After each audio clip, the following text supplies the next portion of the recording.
रहे हैं एक नई और रोमांचक कहानी सिर्फ इस चैनल पर। इस कहानी में इस्तेमाल की गई आवाज कृत्रिम बुद्धिमत्ता यानी एआई वॉइस द्वारा बनाई गई है। ये सिर्फ कहानी सुनाने के उद्देश्य से प्रयोग की गई है। किसी भी वास्तविक व्यक्ति या आवाज से इसका कोई संबंध नहीं है। डिस्क्लेमर, इस चैनल पर प्रस्तुत सभी कहानियां केवल मनोरंजन और साहित्यिक उद्देश्य से बनाई गई हैं। कहानियों में प्रयुक्त पात्र, घटनाएं, स्थान या परिस्थितियां काल्पनिक हैं। किसी भी वास्तविक व्यक्ति, संस्था या घटना से समानता केवल संयोग मानी जाए। हमारा उद्देश्य केवल रचनात्मकता और मनोरंजन है, न कि किसी भी व्यक्ति, जाति, समुदाय या धर्म। शक्तिशाली योद्धाओं से होगा। विराट हमेशा हरे वस्त्र वाले लड़के, नाग पाताल तलवार की आत्मा को ब्रह्मांड के सच्चे प्रतिभाशाली योद्धाओं की शक्ति के बारे में बड़ी बड़ी बातें करते सुनता था। यह लड़का हमेशा उसे नीचा दिखाता था और उसकी आलोचना करता था। इसी डर और अपमान के कारण विराट अपनी साधना में रत्ती भर भी लापरवाही करने की हिम्मत नहीं करता था। अगर उसने अभी अपनी नींव में कोई खामी छोड़ दी तो भविष्य में जब उसका सामना उन असली राक्षसों से होगा तो उसकी मौत निश्चित थी। वह जानता था कि उसका सफर अब भी शुरू हुआ है। हालांकि चंपा को विराट की इन दार्शनिक बातों पर विश्वास नहीं हुआ। उसे लगा कि यह सिर्फ एक बहाना है ताकि विराट को उसके कीमती खजाने न लेने पड़े। दोनों में बहस छिड़ गई। एक देने पर अड़ी थी, दूसरा लेने से इनकार कर रहा था। तभी अचानक विराट की भौहों के बीच से एक हरी रोशनी चमकी। विराट, मेरी सारी प्राचीन आभा खत्म हो गई है, क्या तुम्हारे पास और बची है? जल्दी करो और मुझे थोड़ी दो। नन्ही नीली चिड़िया नीलिमा अनंत परम मीनार से बाहर उड़कर आई और विराट के कान खाने लगी। तभी उसकी नजर पास खड़ी चंपा पर पड़ी। ये सुंदरी कौन है? नीलिमा ने आश्चर्य से अपनी चोंच खोली। विराट, तुम यह अप्सरा कहां से उठा लाए?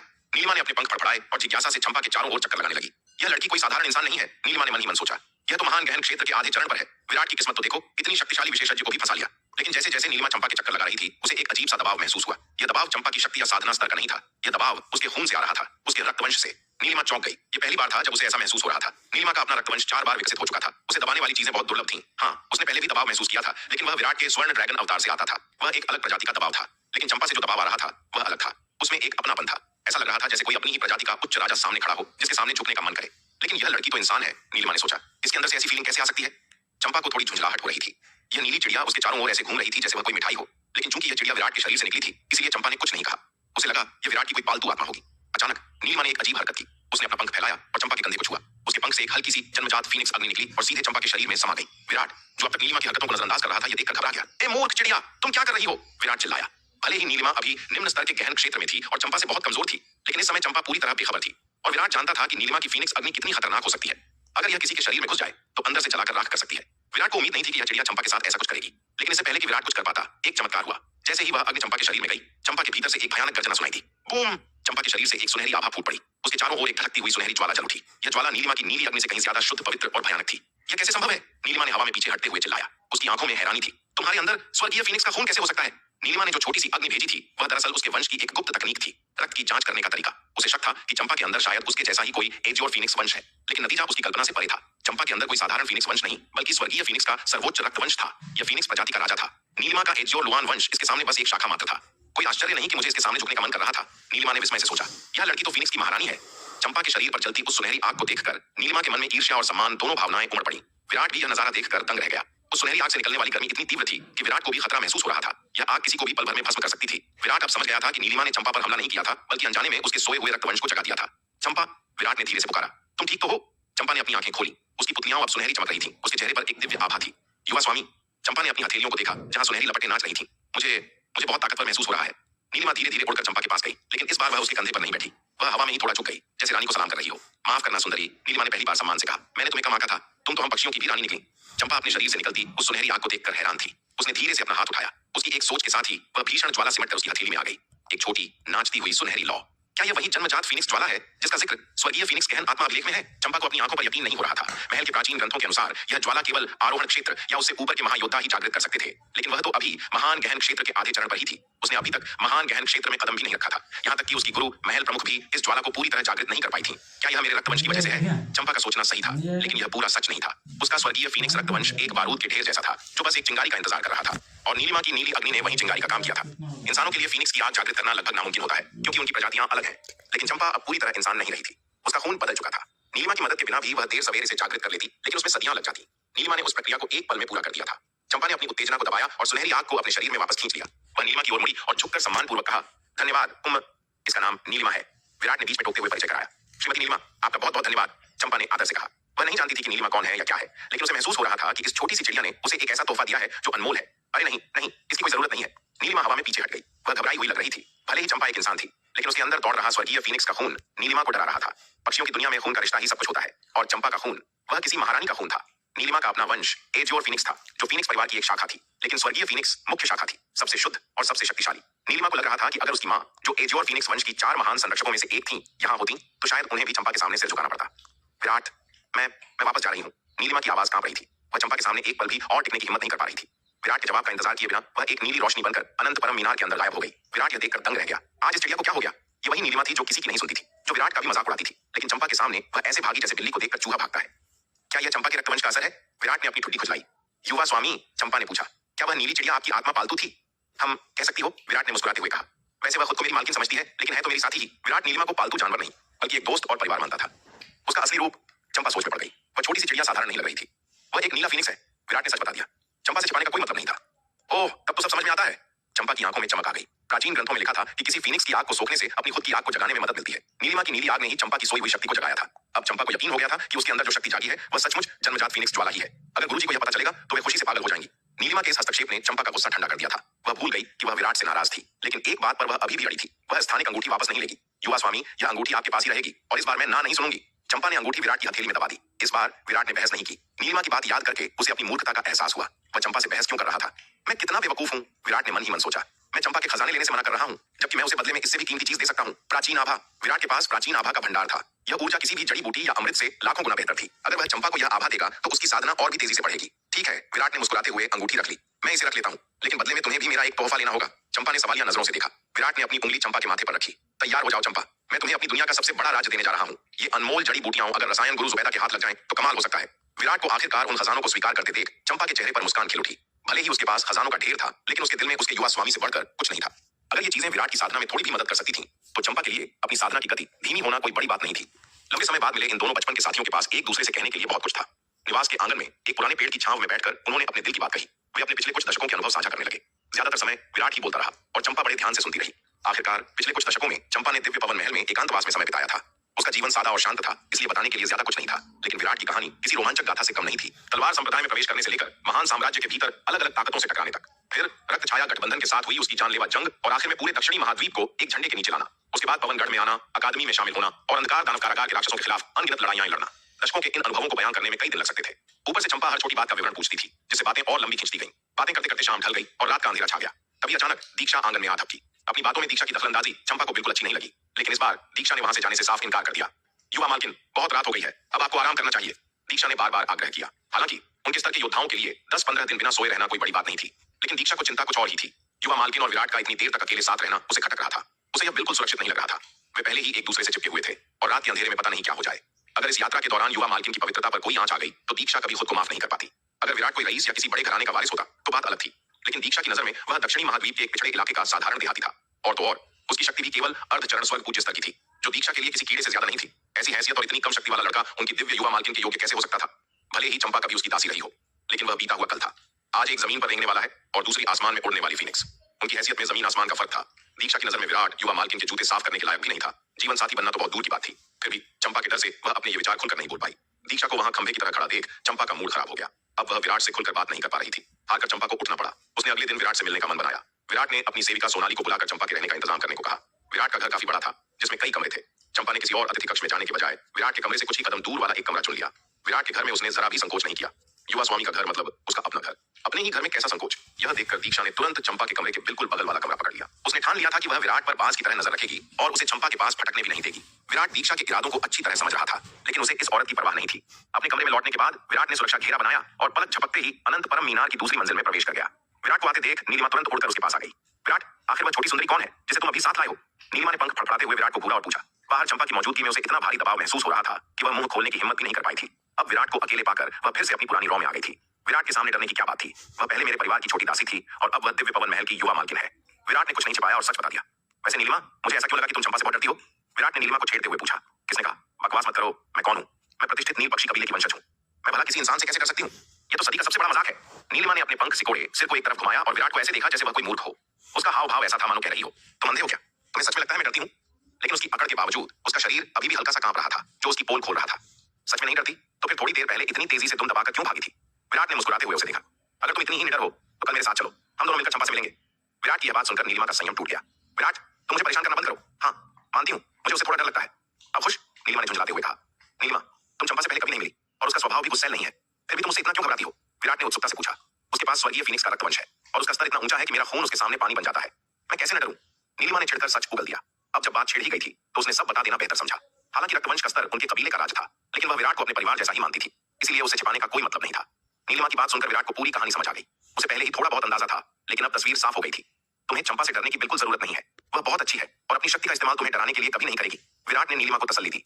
नीलिमा, नन्ही नीली चिड़िया, ने विराट की बातों पर लापरवाही से एक सीटी बजाई। हालांकि चंपा के अतीत के बारे में जानकर उसे काफी राहत मिली थी, क्योंकि चंपा कभी विराट की निजी दासी रह चुकी थी। इसका मतलब था कि उसका दर्जा विराट से बहुत ऊंचा नहीं था। अगर भविष्य में वह अपने रक्तवंश की धौंस जमाकर नीलिमा को धमकाने की कोशिश करती, तो नीलिमा बस विराट का नाम लेकर उससे बदला ले सकती थी। विराट ने उस नन्ही चिड़िया की आंखों को इधर उधर घूमते देखा। वह तुरंत समझ गया कि इसके छोटे से दिमाग में कोई नई खिचड़ी पक रही है। हालांकि विराट ने इस पर ज्यादा ध्यान नहीं दिया।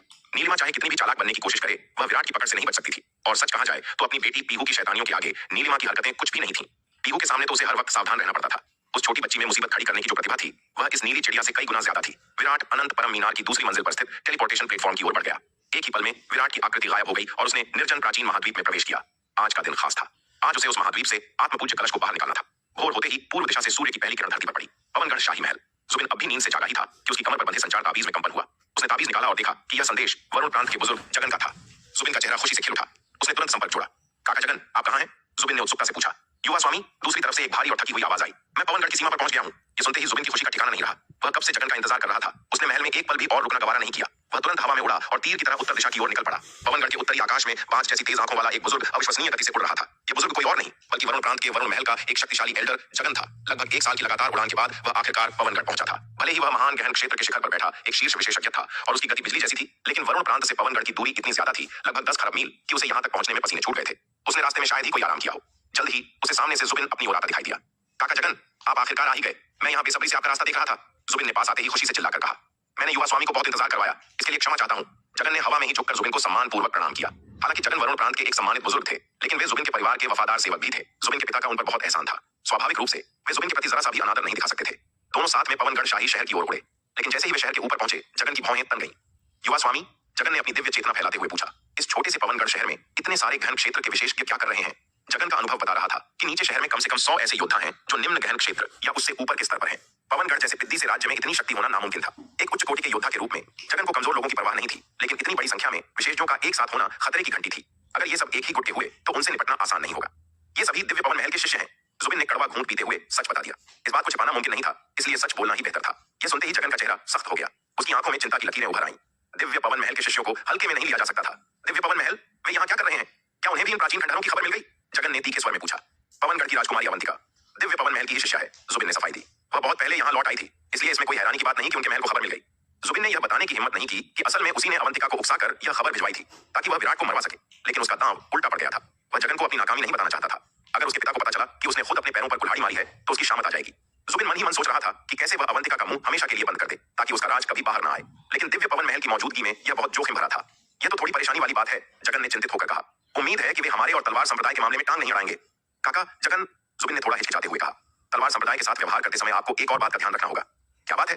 जुबिन का चेहरा देखकर जगन को कुछ गड़बड़ लगी। दिव्य पवन महल की युवा मालकिन और तलवार संप्रदाय का वह विराट, वे पुराने परिचित हैं, जुबिन ने डरते हुए कहा। और खबर यह है कि युवा मालकिन इस वक्त दक्षिणी महाद्वीप में विराट के साथ है। क्या कहा? जगन हवा में ही रुक गया। उसका चेहरा पीला पड़ गया। युवा स्वामी, आपने मुझे यह पहले क्यों नहीं बताया? जगन ने गुस्से और घबराहट में पूछा। अगर दिव्य पवन महल की युवा मालकिन बीच में आ गई तो हम विराट का बाल भी बांका नहीं कर पाएंगे। अगर हमने उन्हें नाराज किया तो दिव्य पवन महल की वे पागल औरतें वरुण प्रांत में घुसकर तबाही मचा देंगी। मुझे भी अभी अभी पता चला। जुबिन ने झूठ बोला और एक फीकी मुस्कान दी। वे लोग कल ही तो यहाँ पहुंचे हैं। ये सुनकर जगन ने अपना माथा पकड़ लिया। उसका चेहरा बेहद गंभीर हो गया। उसने सोचा भी नहीं था कि सिर्फ एक दिन की देरी से मामला इतना बिगड़ जाएगा। अब विराट को मारना शेर के मुंह से निवाला छीनने जैसा हो गया था। काका जगन, अब हम क्या करें? जुबिन ने जगन की ओर देखते हुए पूछा। उसके चेहरे पर चिंता की लकीरें साफ दिख रही थीं। दिव्य पवन महल की मौजूदगी ने उसके आत्मविश्वास को डगमगा दिया था। जगन का चेहरा भावहीन था। उसने लापरवाही से हाथ हिलाया। जुबिन, जगन ने गंभीर स्वर में कहा, अगर तलवार संप्रदाय के पास सचमुच वह टेलीपोर्टेशन व्यू है और वह रहस्य है जिसके बारे में तुमने बताया है, तो युवा मालकिन क्या, अगर खुद दिव्य पवन महल की प्रमुख भी यहाँ होती तो भी मुझे फर्क नहीं पड़ता। इतना बड़ा अवसर वरुण महल हाथ से जाने नहीं दे सकता। जगन जानता था कि 5 प्रमुख संप्रदाय भले ही दांव संघ का हिस्सा हों, लेकिन वे अंदर ही अंदर एक दूसरे के दुश्मन थे। इतिहास में कई बार ऐसे खजानों के लिए संप्रदायों के बीच खूनी युद्ध हुए थे। उस समय बड़े अवसरों के लिए महान आरोहण क्षेत्र के विशेषज्ञों ने भी अपने मुखौटे उतार फेंके थे। अगर यह कोई मामूली खजाना होता तो जगन दिव्य पवन महल को उकसाने का जोखिम नहीं लेता, लेकिन टेलीपोर्टेशन तकनीक एक लुप्त कला थी। इसके लिए वह पूरी दुनिया से लड़ने को तैयार था। सच तो यह था कि जगन जुबिन से थोड़ा नाराज भी था। तुम्हें मुझे पहले ही बताना चाहिए था कि दिव्य पवन महल को भी प्राचीन खंडहरों की खबर मिल गई है, जगन ने कड़ाई से कहा। अगर मेरे आने से पहले उन्होंने कुछ कर दिया होता तो हमारे हाथ कुछ नहीं लगता। तुमने बहुत बड़ी लापरवाही की है। जुबिन ने राहत की सांस ली। उसे डर था कि जगन पीछे हट जाएगा, लेकिन अब जब जगन तैयार था तो जुबिन का हौसला बढ़ गया। जुबिन ने सावधानी के तौर पर ली चेंग और वरुण प्रांत के अन्य योद्धाओं को भी खबर भेज दी थी, लेकिन वे अभी दूर थे। जगन का साथ होना उसके लिए सबसे बड़ी ताकत थी। वह किसी भी अनचाही परेशानी से बचने के लिए विराट को जल्द से जल्द खत्म करना चाहता था। काका जगन, हम कब हमला करें? जुबिन ने अधीर होकर पूछा। एक दिन आराम कर लेने दो, जगन ने कहा। मैं बहुत लंबी यात्रा करके आया हूँ। कल सुबह हम निकलेंगे। जगन थका हुआ था। और युवा मालकिन की मौजूदगी के कारण वह पूरी तैयारी के साथ जाना चाहता था। वह कोई भी जोखिम उठाने के मूड में नहीं था। उसे विश्वास नहीं था कि दिव्य पवन महल की वह युवा मालकिन, जो अभी केवल महान गहन क्षेत्र के अर्ध चरण में थी, उसे पराजित कर पाएगी। फिर भी जब शेर शिकार करता है तो वह भी पूरी ताकत लगाता है। जगन किसी भी तरह की गलती नहीं करना चाहता था। दक्षिणी महाद्वीप की उत्तरी सीमा के ऊपर बादलों में छिपी शीला नीचे पवनगढ़ की ओर निहार रही थी। अचानक उसकी भौहें तन गईं। एक और महान गहन क्षेत्र का विशेषज्ञ, शीला ने धीमे से बुदबुदाया। इस छोटे से पवनगढ़ में अचानक इतने खिलाड़ी प्रकट हो गए हैं। लगता है यहाँ का पानी जल्दी उबलने वाला है। शीला स्वयं भी उसी स्तर की विशेषज्ञ थी, इसलिए वह जगन की शक्तिशाली आभा को महसूस कर सकती थी। भले ही जगन अपनी उपस्थिति छिपाने का पूरा प्रयास कर रहा हो, लेकिन जगन शीला को देख नहीं पा रहा था। महल प्रमुख द्वारा दिया गया एक विशेष आभा छिपाने वाला ताबीज शीला के पास था। जब तक कोई उसके बिल्कुल निकट न आ जाए, उसे ढूंढ पाना लगभग असंभव था। वरुण प्रांत के लोग, शीला की आंखों में एक चमक उभरी। लगता है वे विराट के पीछे आए हैं। ये वाकई दिलचस्प होने वाला है। उसी समय दक्षिणी महाद्वीप में तलवार संप्रदाय के मुख्यालय में विराट का श्वेत वस्त्रधारी क्लोन रक्षा पंक्ति की जांच कर रहा था। तभी अंधकार प्रहरी शिविर के जासूसों से उसे एक महत्वपूर्ण सूचना मिली। स्वामी, जासूस ने कहा, जुबिन अभी पवनगढ़ नगर से बाहर गया था। वह उत्तरी सीमा तक गया और एक रहस्यमयी बूढ़े व्यक्ति को अपने साथ लेकर वापस लौटा है। जासूस ने आगे बताया, हम उस बूढ़े की शक्ति का कोई अनुमान नहीं लगा पाए। वह देखने में बिल्कुल साधारण लग रहा था, लेकिन जुबिन उसके सामने असामान्य रूप से विनम्र था। विराट का क्लोन चिंतित हो गया। जुबिन किसी साधारण व्यक्ति के सामने झुकने वाला नहीं था, और यदि उसके जासूस उस व्यक्ति की शक्ति तक नहीं भांप सके, तो इसका अर्थ साफ था, वह कम से कम महान गहन क्षेत्र का विशेषज्ञ था। क्या यह वरुण प्रांत से बुलाई गई मदद है? विराट ने मन ही मन सोचा। बहुत संभव था। जुबिन हार मानने वालों में से नहीं था। वह अत्यंत अहंकारी और धूर्त था। अब वह अपनी वास्तविक ताकत दिखाने पर उतर आया था। जो व्यक्ति उसे व्यक्तिगत रूप से रिसीव करने के लिए भेजा गया हो, वह निश्चित रूप से कोई साधारण अस्तित्व नहीं हो सकता था।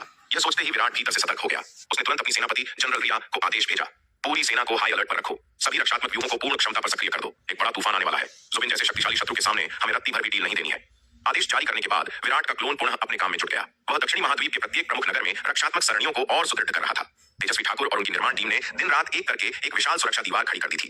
किंतु विराट भली भांति जानता था, महान गहन क्षेत्र के विशेषज्ञों के सामने साधारण दीवारें कागज से अधिक मजबूत नहीं होती। उसे और भी शक्तिशाली सुनने के लिए हमारे टेलीग्राम चैनल से जुड़े।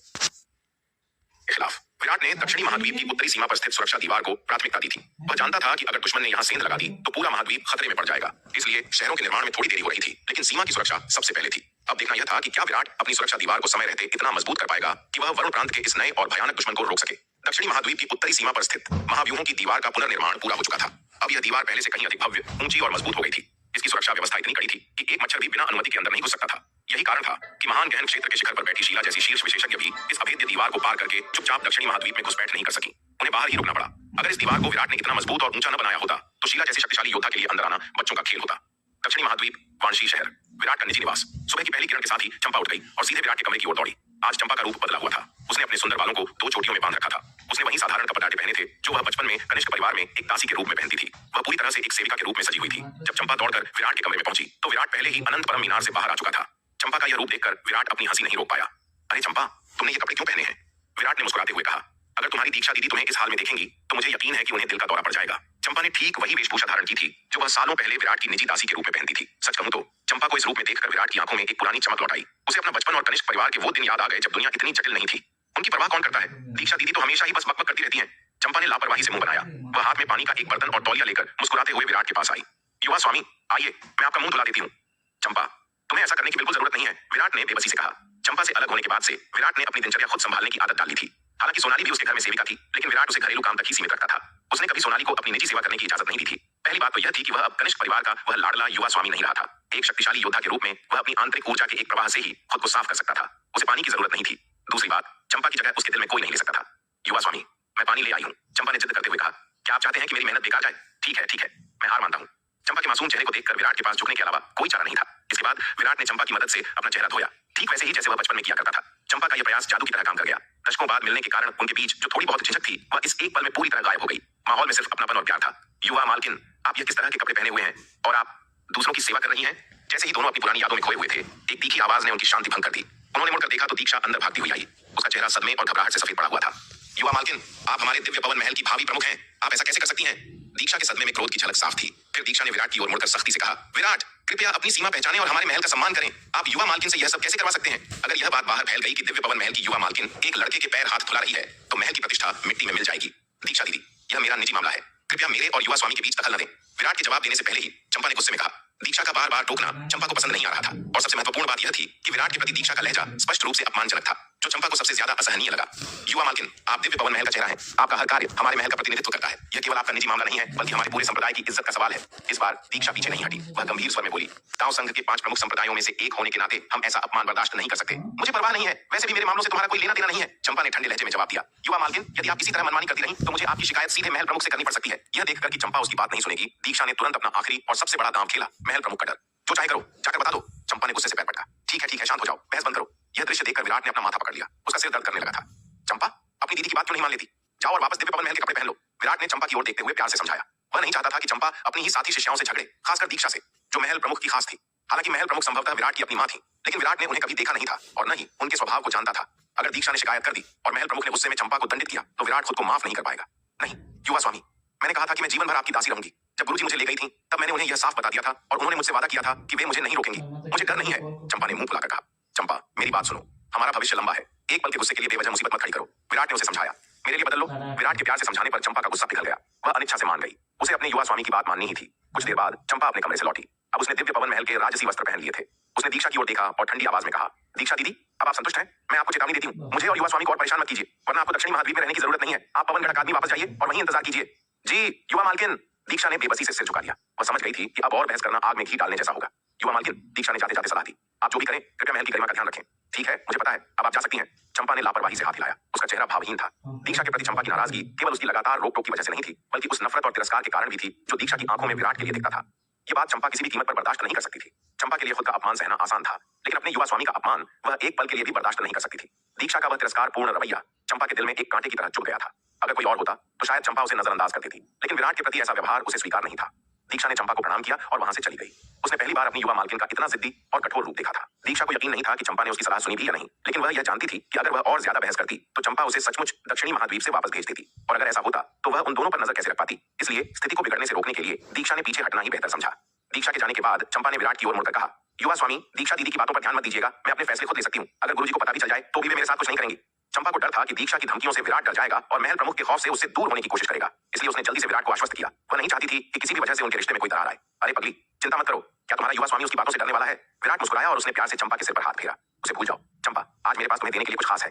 विराट ने अपनी हथेली खोली। उसमें प्राचीन आभा के कुछ गुच्छे तैर रहे थे। चंपा ने तुरंत उस ऊर्जा को महसूस किया। उससे निकलने वाली आभा इतनी विशाल, शुद्ध और प्राचीन थी कि चंपा दंग रह गई। यह स्पष्ट रूप से कोई साधारण खजाना नहीं था। युवा स्वामी, यह क्या है? चंपा ने आश्चर्य से पूछा। मैं इसे प्राचीन आभा कहता हूँ, विराट ने मुस्कुराते हुए समझाया। यह किसी भी योद्धा की साधना के लिए अमृत के समान है। युवा स्वामी, मेरे पास साधना संसाधनों की कोई कमी नहीं है। चंपा ने तुरंत हाथ हिलाकर मना कर दिया। आप इसे अपने पास रखिए, आपको इसकी मुझसे ज्यादा जरूरत है। दिव्य पवन महल की युवा मालकिन होने के नाते चंपा के पास खजानों का भंडार था। उसे लगा कि विराट अपनी सबसे कीमती चीज उसे दे रहा है जो वह नहीं ले सकती। चंपा, चुपचाप ले लो। क्या तुम मेरी बात नहीं मानोगी? विराट का चेहरा अचानक सख्त हो गया। उसने गुस्से का नाटक किया, लेकिन विराट का यह रूप देखकर चंपा एक पल के लिए सहम गई। वह अपने स्वामी को नाराज नहीं करना चाहती थी, लेकिन उसका मन यह कीमती खजाना लेने को नहीं मान रहा था। उसे लगा कि उसने जो चीजें विराट को दी थीं, उनका मूल्य इस प्राचीन आभा के सामने कुछ भी नहीं है। कोई लेकिन नहीं, बस ले लो। विराट ने अपनी आवाज थोड़ी और ऊंची की। युवा स्वामी के डरावने चेहरे को देखकर चंपा के पास झुकने के अलावा कोई चारा नहीं था। उसने अनिच्छा से वह प्राचीन आभा स्वीकार कर ली। उसका मन भारी था। वह तो विराट की मदद करना चाहती थी, लेकिन उल्टा विराट ही उसे अपना सबसे कीमती खजाना दे रहा था। उसके उतरे हुए चेहरे को देखकर विराट उसकी भावनाओं को समझ गया। वह हंसा और उसका मूड ठीक करने के लिए बोला, चंपा, तुम्हें इतना सोचने की जरूरत नहीं है। तुम्हारे युवा स्वामी के पास इस प्राचीन आभा की कोई कमी नहीं है। मैं ही नहीं, बल्कि तलवार संप्रदाय का लगभग हर सैनिक इसका उपयोग करता है। सचमुच? चंपा ने संदेह भरी नजरों से उसे देखा। उसे लगा कि विराट बस उसका मन रखने के लिए झूठ बोल रहा है। यह ऊर्जा इतनी दुर्लभ लग रही थी, यह इतनी बड़ी मात्रा में कैसे हो सकती है? तुम्हें विश्वास नहीं हो रहा? विराट ने एक शरारती मुस्कान के साथ कहा। तो चलो खुद अपनी आंखों से देख लो। इतना कहकर विराट ने चंपा का हाथ पकड़ा। अगले ही पल एक फ्लैश हुआ और वे सीधे तलवार संप्रदाय के मुख्य सैन्य शिविर में प्रकट हुए। विराट चंपा का हाथ थामे बेधड़क शिविर के बीच से गुजरने लगा। चंपा विराट के पीछे पीछे चल रही थी और चारों ओर देख रही थी। उसकी आंखें फटी की फटी रह गईं। उसने देखा कि हजारों सैनिक ध्यान लगाकर साधना कर रहे थे और वे आध्यात्मिक पत्थरों का नहीं, बल्कि उसी रहस्यमय प्राचीन आभा का उपयोग कर रहे थे जो विराट ने उसे दी थी। पूरा शिविर उस ऊर्जा से सराबोर था। यह देखकर चंपा पूरी तरह स्तब्ध रह गई। विराट सच बोल रहा था। यह सिर्फ दिलासा नहीं था, उसके पास सचमुच इस अनमोल खजाने का भंडार था। युवा स्वामी प्रणाम। युवा स्वामी, युवा स्वामी की जय हो। शिविर में मौजूद सैनिकों ने विराट को देखते ही तुरंत काम रोका और झुककर प्रणाम किया। हालांकि एक अजीब बात हुई, सैनिकों ने विराट के बगल में खड़ी इतनी सुंदर युवती को पूरी तरह से अनदेखा कर दिया। किसी ने भी चंपा की ओर देखने की हिम्मत नहीं की, न ही किसी ने विराट के सामने उसकी तारीफ करने की कोशिश की। सबने अपनी नजरें नीची रखी। वे भली भांति जानते थे कि यह सैन्य शिविर किसका क्षेत्र है, जनरल रिया का, और वे यह भी जानते थे कि जनरल रिया का युवा स्वामी के प्रति क्या भाव है। युवा स्वामी का एक सुंदर युवती के साथ हाथ पकड़कर शिविर में घूमना, यह बारूद के ढेर पर चिंगारी फेंकने जैसा था। अगर वे उस युवती के पास जाने की हिम्मत करते तो शायद विराट कुछ न कहता, लेकिन अगर बाद में जनरल रिया को पता चलता तो उनकी शामत आ जाती। जनरल रिया युवा स्वामी का कुछ नहीं बिगाड़ सकती थी, लेकिन सैनिकों की खाल उधेड़ने में उन्हें कोई संकोच नहीं होता। इस मामले में कोई भी जनरल रिया के कोप का भाजन नहीं बनना चाहता था। जयपाल सिंह, जो कभी सबसे ज्यादा बातूनी और निडर था, वह भी अब की बिल्ली बना बैठा था। उसे याद था कि पिछली बार ऐसी ही गलती करने पर उसे कैसी सजा मिली थी। उस बेचारे की हालत याद करके बाकी सैनिकों के रोंगटे खड़े हो जाते थे। शिविर का दौरा कराने के बाद विराट चंपा को लेकर वापस अपने निवास पर लौट आया। देखा तुमने? विराट ने मुस्कुराते हुए कहा। छोटे स्वामी ने तुमसे झूठ नहीं बोला था। मेरे पास इन प्राचीन आभाओं की कोई कमी नहीं है, इसलिए तुम्हें मेरे संसाधनों की चिंता करने की जरूरत नहीं है। जी हाँ युवा स्वामी, चंपा समझ गई। चंपा ने अब राहत की सांस ली और खुशी से सिर हिलाया। अपनी आंखों से देखने के बाद उसका संकोच खत्म हो गया था। जब साधारण सैनिक भी इस ऊर्जा का उपयोग कर रहे थे तो इसका मतलब था कि विराट सचमुच अमीर था। विराट ने तुरंत चंपा से कहा, अब जाओ और इस प्राचीन आभा को सोखने की कोशिश करो। मैं देखना चाहता हूं कि तुम्हारे स्वर्गीय फीनिक्स शरीर पर इसका क्या असर होता है। सैकड़ों धागे प्राचीन आभा को अपने शरीर में समाहित करने के बाद चंपा ने धीरे धीरे अपनी आंखें खोली। उसकी आंखों में एक नई चमक और गंभीरता थी। युवा स्वामी, चंपा ने गंभीर स्वर में कहा, आपकी यह प्राचीन आभा मेरे द्वारा अब तक उपयोग की गई किसी भी दुर्लभ और बहुमूल्य सामग्री से दर्जनों गुना अधिक प्रभावी है। आपको इसे गुप्त रखना होगा। इसे बाहरी लोगों के सामने आसानी से प्रकट मत कीजिएगा। अगर कुछ शक्तिशाली ताकतों को इसकी भनक लग गई तो यह आपके लिए बहुत बड़ी मुसीबत खड़ी कर सकता है। हालांकि चंपा का बाहरी दुनिया का अनुभव कम था, लेकिन इसका मतलब यह नहीं था कि वह भोली थी। वह साधना जगत के खूनी नियमों से भली भांति परिचित थी। महान अवसरों और खजानों के लिए, यहाँ तक कि दाव संघ के भीतर भी भयंकर युद्ध हो सकते थे। कुछ गुप्त परीक्षाओं में एक छोटे से खजाने के लिए भाई ही भाई का गला काट देते थे। दिव्य पवन महल में सख्त नियम थे, इसलिए वहां स्थिति थोड़ी बेहतर थी, लेकिन बाकी 4 संप्रदायों में आंतरिक कलह आम बात थी। चंपा ने अपने गुरु और आंटी शीला से अक्सर इन खतरों के किस्से सुने थे। जी हाँ, मैं भविष्य में आपकी बात का ध्यान रखूंगा। विराट ने सिर हिलाया। चंपा की चेतावनी सुनकर विराट को एहसास हुआ कि उसने गांवहर और जशपुर राजवंश के योद्धाओं को प्राचीन आभा देने में शायद थोड़ी जल्दबाजी कर दी थी। दिव्य पवन महल की युवा मालकिन के रूप में चंपा की परख बहुत गहरी थी।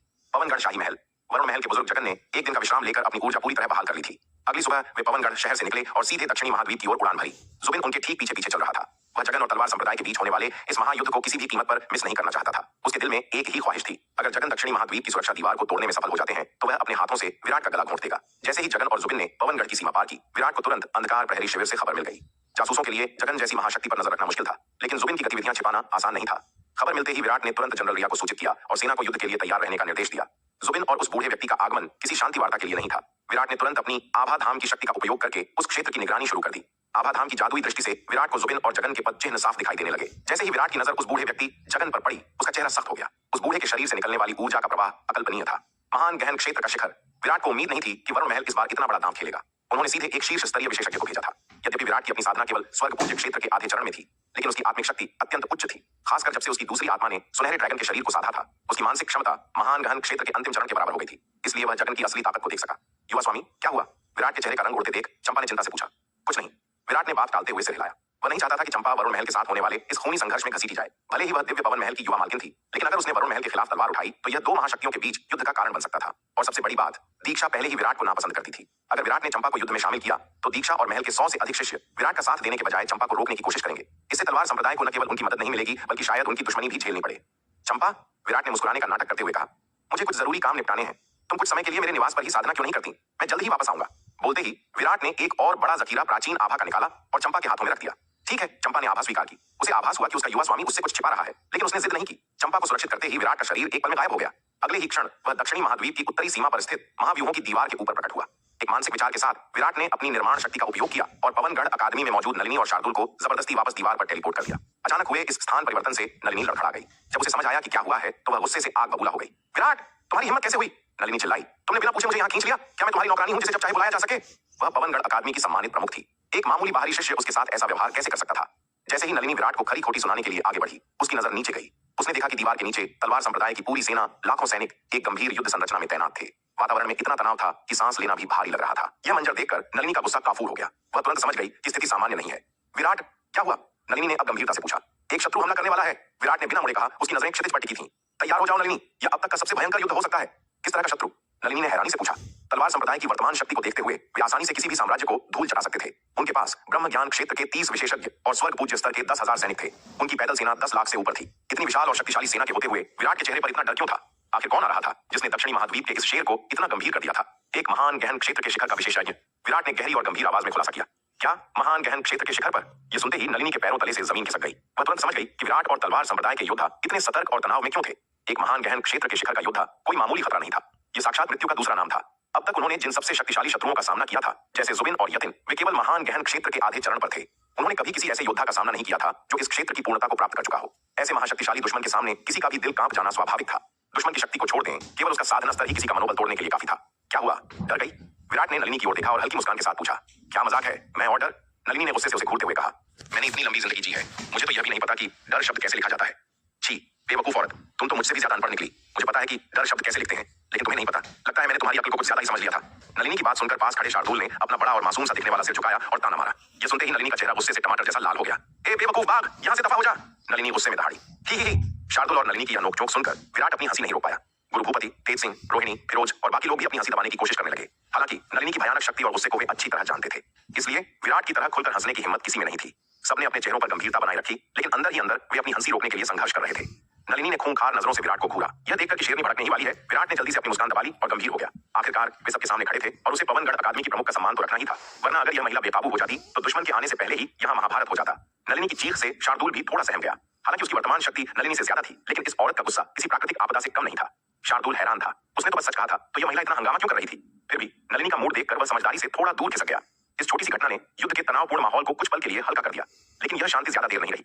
कुछ ही देर बाद उत्तरी आकाश में दो आकृतियां दिखाई दी। वे उल्कापिंड की गति से दक्षिणी महाद्वीप की ओर बढ़ रही थीं। अगले ही पल जगन महाव्यूहों की दीवार के सामने हवा में रुक गया। जब उसकी नजर सामने खड़ी उस भव्य और आकाश को भेदने वाली दीवार पर पड़ी तो उसके चेहरे के भाव बदल गए। इतनी विशाल दीवार, और वह भी पूरी तरह से छठे स्तर की आध्यात्मिक धातुओं से बनी हुई। जगन को अब यकीन हो गया कि जुबिन ने जो कहा था वह सच था। तलवार संप्रदाय को वास्तव में कोई बहुत बड़ा खजाना या अवसर मिला है, वरना इतना संसाधन तो बड़े बड़े साम्राज्यों के पास भी नहीं होता। जगन की पारखी नजरों ने तुरंत भांप लिया कि यह दीवार अनमोल है। मध्य महाद्वीप के 7 महान राजवंशों में से शायद केवल युमेश राजवंश, जो सबसे शक्तिशाली था, वही ऐसी रईसी दिखा सकता था। लेकिन युमेश राजवंश भी इतना फिजूल खर्च नहीं था कि पूरे शहर की दीवार को इतनी कीमती धातुओं से बनाए। और तो और पूरी दीवार पर जटिल और प्राचीन मंत्र खुदे हुए थे। ये मंत्र मिलकर इस दीवार को अभेद्य बना रहे थे। इतने विशाल ढांचे पर इतने जटिल मंत्र उकेरने के लिए कितने मंत्र विशेषज्ञों और संसाधनों की आवश्यकता पड़ी होगी, इसकी कल्पना करना भी मुश्किल था। तलवार संप्रदाय की नींव सचमुच गहरी है, जगन ने मन ही मन सोचा। उसे लगा कि उसकी यह लंबी और थका देने वाली यात्रा सफल रही। अगर उसे कोई और खजाना न भी मिले तो केवल इस संप्रदाय की संपत्ति को लूट कर ही वरुण महल मालामाल हो जाएगा। शक्ति सिंधु महाद्वीप में मंत्र विशेषज्ञ अत्यंत दुर्लभ प्रतिभाएं होती हैं, और तलवार संप्रदाय के पास ऐसे विशेषज्ञों की पूरी फौज लगती थी। जगन ने दीवार पर तैनात सैनिकों और उन 1000 फीट ऊंचे सुनहरे कवचधारी विशालकाय कठपुतलियों पर एक नजर डाली। ये लोग तैयार थे। वह पवनगढ़ शहर से यहाँ तक पलक झपकते ही पहुंचा था, फिर भी इनकी तैयारी पूरी थी। लगता है इनके जासूस पवनगढ़ में हर जगह फैले हैं, जगन ने सोचा। लेकिन इससे कोई फर्क नहीं पड़ता। सर्वोच्च शक्ति के सामने ये सारी तैयारियां, ये खिलौने और ये दीवारें सब व्यर्थ हैं। जगन हवा में थोड़ा और ऊपर उठा और अपनी महान गहन क्षेत्र की आभा को पूरी तरह से मुक्त कर दिया। आसमान कांप उठा। तुम तुच्छ चींटियों!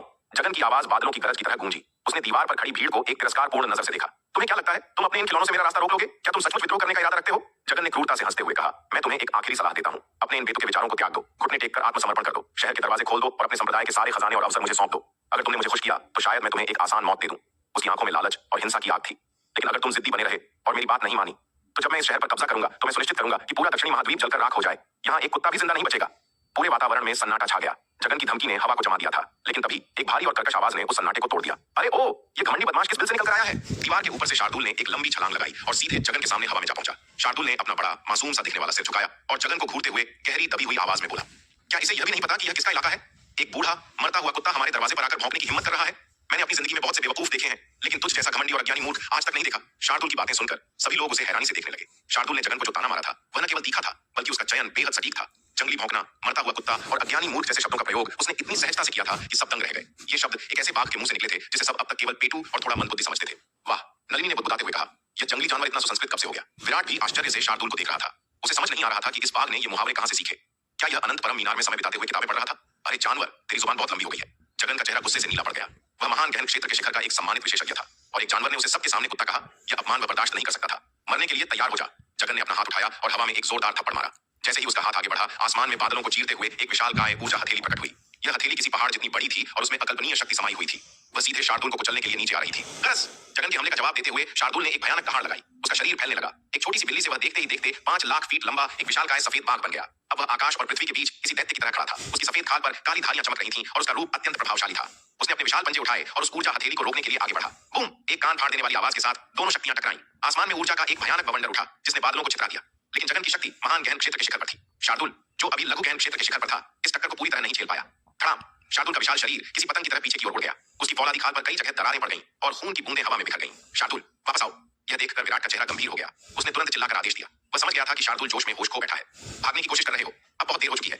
जगन ने क्रूरता से हंसते हुए शार्दुल पर एक और जोरदार हमला किया। हालांकि जगन मन ही मन हैरान भी था।